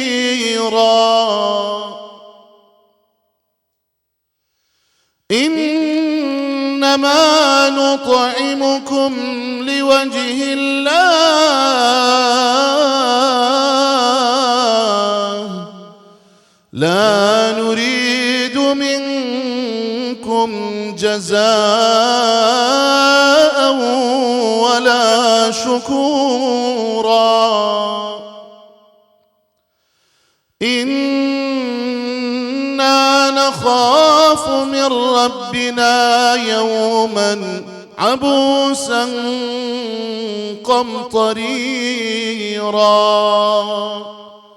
صدق الله العظيم. صدق الله العظيم. دەستەکانت خۆش بێ ئەخوا. بارك بارك الله الله فيك أستاذ بارك يا رب. ربي. زمان ان شاء الله. مامۆستا پرسێکی دیکە ینی ڕەنگە زۆربەی کەسەکان ئەم بابەتەیان ینی هەبێت مەسەلەی پێشبینی زۆر جاری وا هەیە تەسەوڕ شتێک دەکەی ینی لە چەند ڕۆژێک زووتر یان حاڵەتێک زۆرێک لە پێشبینی دەمەوێت ینی ئەم بابەتانە چەندیان پەیوەندی بە مەسەلەی غەیب و یان با بڵێن بابەتی سەحرەوەیە چەندیان دەکەوتە حاڵەتێکی دروست و تەندروستەوە ینی ڕێپێدراوە لەلایەن شەرعەوە ئەگەر ئەم پۆلێنە شێمە بکەی باسێکی ئەمە بکەیت. سەرەتا یەک لە سیفاتی ئیمانداران ئەوەیە کە باوەڕی بە غەیبی هەبی دەفەرمێتی الذين يؤمنون بالغیب.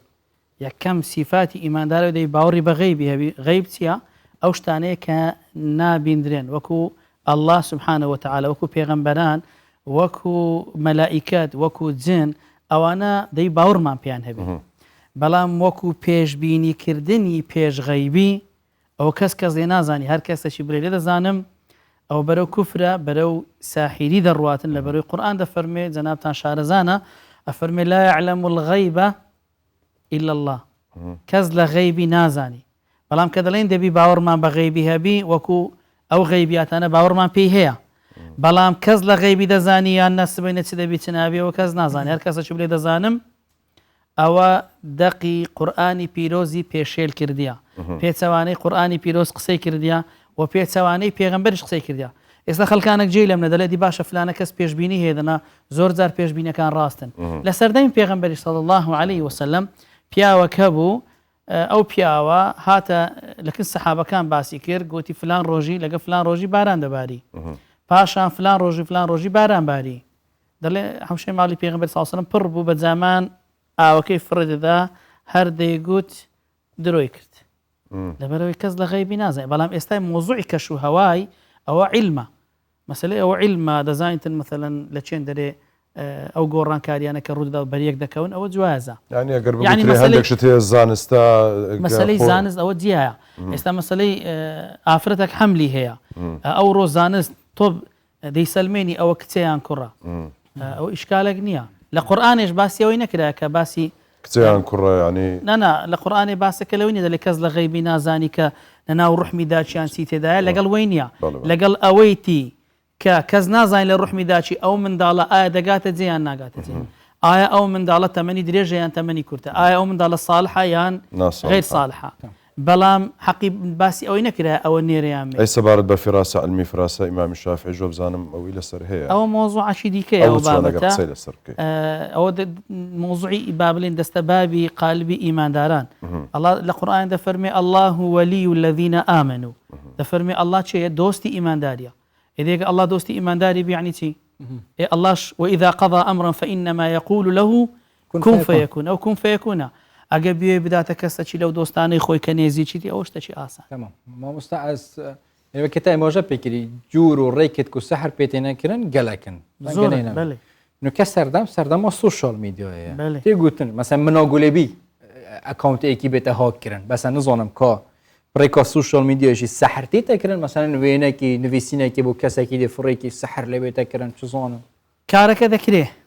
وەسوەسەکەش چادەبی وەسوەسەکە لەو خەڵکەی چادەبی دروست دەبی بەڵام بڵێ فعلەن کاریگەری دەبی نابی چونکە ئەمە زۆر شتمان هەیە زۆر شتمانەی مبالغەی زۆری تێکرایە دەبۆ نمونەی کاغەزێک نووسرایە لەو کاغەزەی جاری وایە بەس تەقلیدی سحری کرایستاوە لە بۆ نمونەی ئەمە ئێستاوە بەس لەوەی هەتا بینەران تێبگەن لە مۆزوعەکەی تەبعمان کرد دەبینی ئینسان بکەنە بخۆمەخۆ سحر نییە عنی ئەمن ئەو سحرەنەوەی لە بۆ من نەکرا تەأسیل لە من بکات ئەوە بەس ئەمە تەبعمان کرد خەڵک تێبگا لە مۆزوعەکەی شارەزابی کەواتە لە ڕسم و لەو شتانەش کە دەکرێ کابرای ئەو ئیشان دەکە و هەدەفەی خۆی هەدەفەکەی خۆی دەپێچی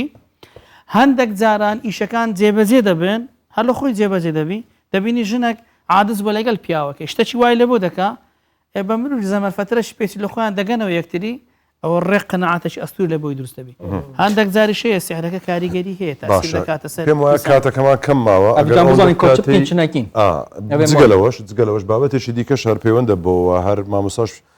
دڵنیام ئەویش ڕوقی شەرعی هەیە و ڕێکاری تایبەتی خۆی هەیە سەبارەت بە بەتاڵکردن ئەو حاڵەتە ئەویش مەسەلەی نەفەس چاوەزار باشە ینی با پرسیارەکە بەو شێوەیە بکەم وەکو مەسلەی ئەوەی کە بوونی هەیە ئەمە بونی هەیە مەسلەی چاوەزار وە چند ڕۆژ بەر لە ئێستا ئێمە مامۆستایەکی زۆر بەڕێز میوانمان بوو لای ئێمە ئەو گوتیەوە ڕای خۆمە و بە پشت بەسن بە زانایانی معاسر وە لە نێویشاندا پێشەوە قورتوبی وای گوت کە گوتی بە پشت بەسن بەمانە کاریگەری نییە چاونیتی دەڵێ چاو کاریگەری نییە و حەسوودیش ئیدا حەسەد من شر حاسد إذا حسد كاتك كمان حسودي بجوان دبم دور بخوايا حسودي كي من أو كاتت توا وكاردكات إذا حسد فعل كم كرت بون منزل كيم درانت يعني زرارين بيجان بعمل وتاويش أقربيتو أويك لنا نفسي منا هورم دا بعمل أما إلا قلت كم برسالة كلتو دا كم تاو منك بون من تاو لشتيك ددم يعني حسودية كم هي أزيت بكسك دقينم ڕابۆچوونی بەڕێستان سەبارەت بەم پرسە چییە؟ چاوی هەرێک لێرەمان کە لێرە دانیشتە پێ کاتێ لە 5 مادەی ئاو خوێن گۆشت ڕنگ دەمار لەوەی زیاتر هیچ کە نییە فعلەن وەکو مامۆستایە بەڕێزە باسی کرد چاوی من ناتوانی لە کەس بداتن کەسەکەی بێتاقەت کە لە بۆ نمونێ ئەمن ئەو بەڕێزە مامۆستای بەڕێزی کە مەسافەک لە بینمانە چاوی من پێ کاتێ لە ئاو لە خوێن لە گۆشت لە ڕنگ لە دەمار ئەو چاوی من ناتوانی بچی لەو کابرای بدەم بەڵام لە هەمان کاتیشدا پێغەمبەر دەفەرمێ صلی الله عليه وسلم دەفەرمێ العین حق دەڵێت چاوزار حەقە وایە سێ بەشی ئومەتی منیش ئەوە حەدیثەشەیە ئەدی باشە ئەو چییە و کاریگەری لەو پیاوەجیدا ئەوەی چاوی پیسبی ئەوەی لە ژووری نەفسەکەی پیسبی شەیطانێک لەسەر چاویتی تیشتی شەیطانەکەی لێدا لەگەڵ قسەی ئینسانەکەی لێمە شەیطان ئەگەر کەسەکە شەیطانی هەبی نەفسی پیسبی ئاخر هەر کاتێک نەفسی پیس بوو ئەو شەیطانی هەیە باشە پێغەمبەر صلی الله علیه وسلم خۆی کە ئەگەر سەیری شتێکی جوانی بکردبایە ماشاءالله دەکرد و بسم الله ماشاءالله لا قوة الا بالله بەڵێ هەر لە حەدیثی پێغەمبەر صلی الله علیه وسلم دەفەرمێ ئەگەر تەماشای منداڵی خۆتان کرد لەبەر چاوتان جوان بوو یان خۆتان یان خێزانتان بڵێ ماشاءالله وەکو ئەو پیاوی کە چۆن ناو باخەکەی خۆی لە سوورەتی کاف بەڵێ دەڵێت چی مامۆستای بەڕێز ئاەتەکەم لە بیر کرد وإذ دخلت جنتك قلت ما شاء الله لۆ لێ باز دەکات دەفەرمێ کاتێک چۆن ناو باخەکەی خۆی نەیگۆ ماشاء الله ئەو هەموو بەروبوومەی هەمووی سفر بوو وایە باش ئەو شتانە کاریگەریان هەیە هەموو مۆزوعەکە بابەتەکە جنە باوەڕکەن لە ناو ئەو هەولێرەی لەوانەیە ئەو پیاوە بەڕێزە جێ لە دەنگم بی پیاوەکی بەڕێسەیە 14 ساڵە منداڵی نابی 14 ساڵ ئەکتیڤی ئەو پیاوەی زیرۆیە سفرە جێ لەمنا لەوانەیە 50 جارش خۆی فعس کردی هەر زیرۆیی چی نییە ڕۆژەشیان زۆر قورئان لەسەری خوێن جناتە سە زمانی گوتی ئەمێن لێ ناگەڕێم ئەو پیاوە منداڵی ببی لەبەرەوەی من ئەو پیاوە عشقی بوومە پێم خۆش نییە ئەو ژنە هینەیە لا حول ولا قوة الا بالله ئەو جە قورئان زۆر لەسەر خوێن دوای ئەوە بە هیتفۆنی بەقەڕە نەمێژ بڕواتن لە بەیانەکەی هەتا عەسرێ بەردەوام قورئان لێدا بەخۆشم زۆرم لەسەر خوێن ئەو جە عەسرەکەی نەرمە لای دکتۆری فەحسیان کرد ئەکتیڤەکەی چەند بوو 86 بوو دا هەموو ساڵش 14 ساڵن هەموو ڕۆژێ فەحس هەموو ڕۆژێ نانیزە ئەو کاتانەی پێویستیان بۆ فەحسیان کردیە هەر زیرۆژ بووە باشە ینی کەسێک کە سەحری لەسرە یان با بڵێن جن ئەوە درێژترین ماوە درێژترین کات بۆ نەمانی ئەو سەحرە لەسەر ئەو کەسە دەگۆڕێت جیاوازی هەیە یاخود هەموو یەک کاتە و بە ماوەی چەند کۆتایی پێدەدەمە سەرەتا گوتمان قورئان دەفەرمێ ولا يفلح الساحر حيث أتى کارەکەیان هەتا سەری نابی سەرکەوتوو نابی ئەو جە شتێک لێ دێتە سەبەب ئایا شەوەکی قەدرە ئایا دوعایەکی خۆیتی ئایا نوێشکردنیتی ئایا قورئان خوێندنیتی ئایا گوێ لە قورئانیە زۆر جاران کەسی وا هەبووە بە تەسادف ڕێی بە مزگەوتە چی کەوتیە دواتر چتە مزگەوتێ مامۆستا پێشنێژی کردێ لەناو پێشنێژیەکەی قەلبی تێک چۆ لە خۆچووە یەکسەر شتەکانی نمایە الحەمدولله چەند کە ساتەکنە من دەڵێت چوم لە فلان جێی ئەمن نوێژم کرد بە مەبەستی نوێشکردنێ بەڵام مامۆستا قورئانی خوێند بە سەوت هەموو قەلبم لەرزی و هەستم کرد گەرماتێک لە قەلبم ڕۆی ئیشڵا خودش ڕازی بێت مامۆستا خدا خودی خێرەوە بنوێسن ئەم گەلە خۆشحاڵ بووین یعنی ئەvە 28 شەف میمە پێش ئەوەی کۆتایی بە بەرنامەکەی بینین ئەماوەڕۆ هەر باسی جن و هەر ئەو مۆزعانەمان کرد حەشم لێ بەسەر هاتەشی لەسەر ئەو مۆزعاش باز الله وەنیا کاتی خۆی قەدیم بەس بۆ کاتی ئەومان ببینێتەوە تا کورتە کاتی خۆی قەدیم لە گوندەکان مزگەوت هەموو قڕ بوون باش ئەوە نەبوو کوستا بلۆک و کاشی و شتانە هەموو قڕ بوون مامۆستای مزگەوتەکەی دەست دەکات بە پێشنێژیکردن لە جێی مینبەرەکەی خۆی قەوسە خڕەکە هەمووی خشتە قڕە دەڵێ لەوێ ئەو ئاەتانەی خین باسی بەتاڵکردنەوەی سحری و ئەوحەینا ئیلا موسى باسەکە ئەو بابەتەوە ئاەتانی دەخین دەڵێ گەیشتە ئەوەی کە ڕەب العالەمین دەفەرمی ئەو گۆچانی لە دەستە فڕێدا کە دەبتە مار و مارەکانی وان هەموو دەخواتن ئەڵێ دەگاتە ئەخیرەکەی قورئان دەفەرمێ خذها ولا تخف دەڵێ بڕۆ بیگرە و مەترسێ قورئان دەفەرمێ ئەڵێ کاتەگە ئەو ئاەتی دەخین تەماشای لە جێ مینبەرەکەی مارەک لەوێن دەرەیە جێ لێ ئەڵێ پیاوە چشدە پشتەوە بۆ مارەکەی نەدیتە بوو مامۆستا چاوی بە ماری کە دڕاست نقطی نەما هیچ کە ئاەتەکەی تاوانە دەکرد پیاوەکەی لە پشتیشی هەدێگە خذها ولا تخف هەدێگە بڕۆ بیگرە مەترسێ ئەویش بەستە زمانی ئاواتەکەی تاوان دەکەگە تەواو کە دەیبستە سوزدەستەکەی مارەکەی هەر بخۆی بێدەن کرد کابرا 3 جاران گوتی خذها ولا تخف هەڵێ مامۆستا تووڕە بە ئاوردا گوتێگە پیاوی وەرە بە خۆ بیگرە دەوەرەگە پیاوی بەخۆ بگرێت ئیشڵا خودی شەڕازی بێت دەستەکانت خۆش بێت خودی هاری کاری هەمی بێت یا دوماهیکیاش هەمیە گرنگتر عالەمەکەیە هەی بەس پا گەلەکە هاتیە مازنکردن vê مازنیە بێلن تەرکن وەکی مامۆستای گوتی قورآنی بگرن و شەیتان و جن زەعیفن بەرامبەری مرۆڤ وان مەسەلەدا مەسەلە سەحری بێجا هەمی گاوا خوب خودی پارێزن و ئیشڵا خودی هەمە هەمیە پارێزن پاشیوا بیستونەی هاتە پێشکەشکردن هەکە خودی حەز کرد سباهی هەکە بەردەوام بێ ئین خزمەتەوە هەکە بەردەوام ژینە بیکۆ دوز با بیجێژن ئەوە دەبێتە دومایک شەف و ئیشڵا سباهی هەبێت ئینشاءالله کاتێکم سەلام عەلیکم خوا حافیز دومایک سرودەکە تایبەت یا الله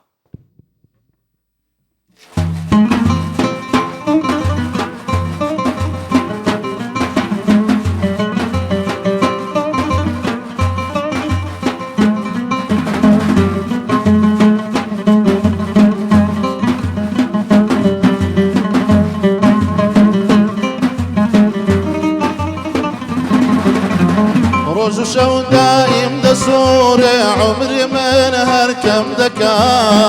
ڕۆژ و شەو دایم دەسوورێ عمری من هەرکەم دەکا قەت نەبوو جارێ فکر کەم مردنم نێزیک دەکا قەت نەبوو جارێ فکر کەم مردنم نێزیک دەکا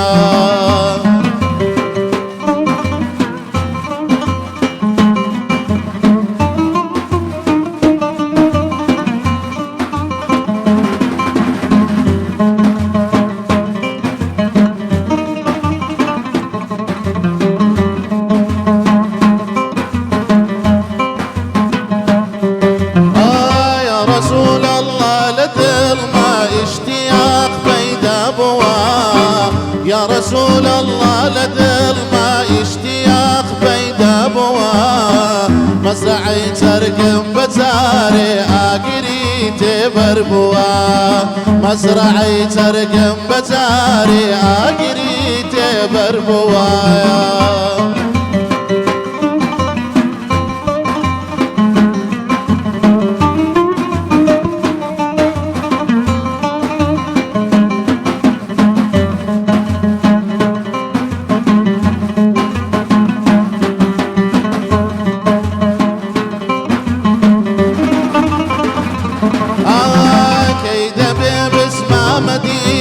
تابلي موخي أوا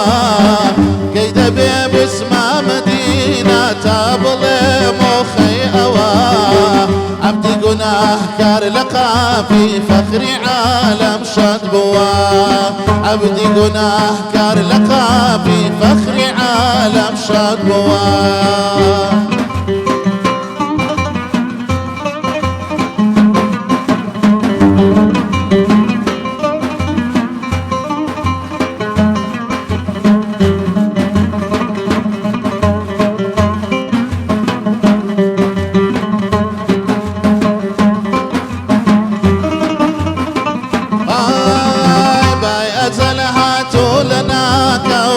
ساي بيتسايوا بيات الهاتو لنا كو مدرسة بيتايوا حزركي تدريسي إسلام توسي غام لي نشتوا حزركي تدريسي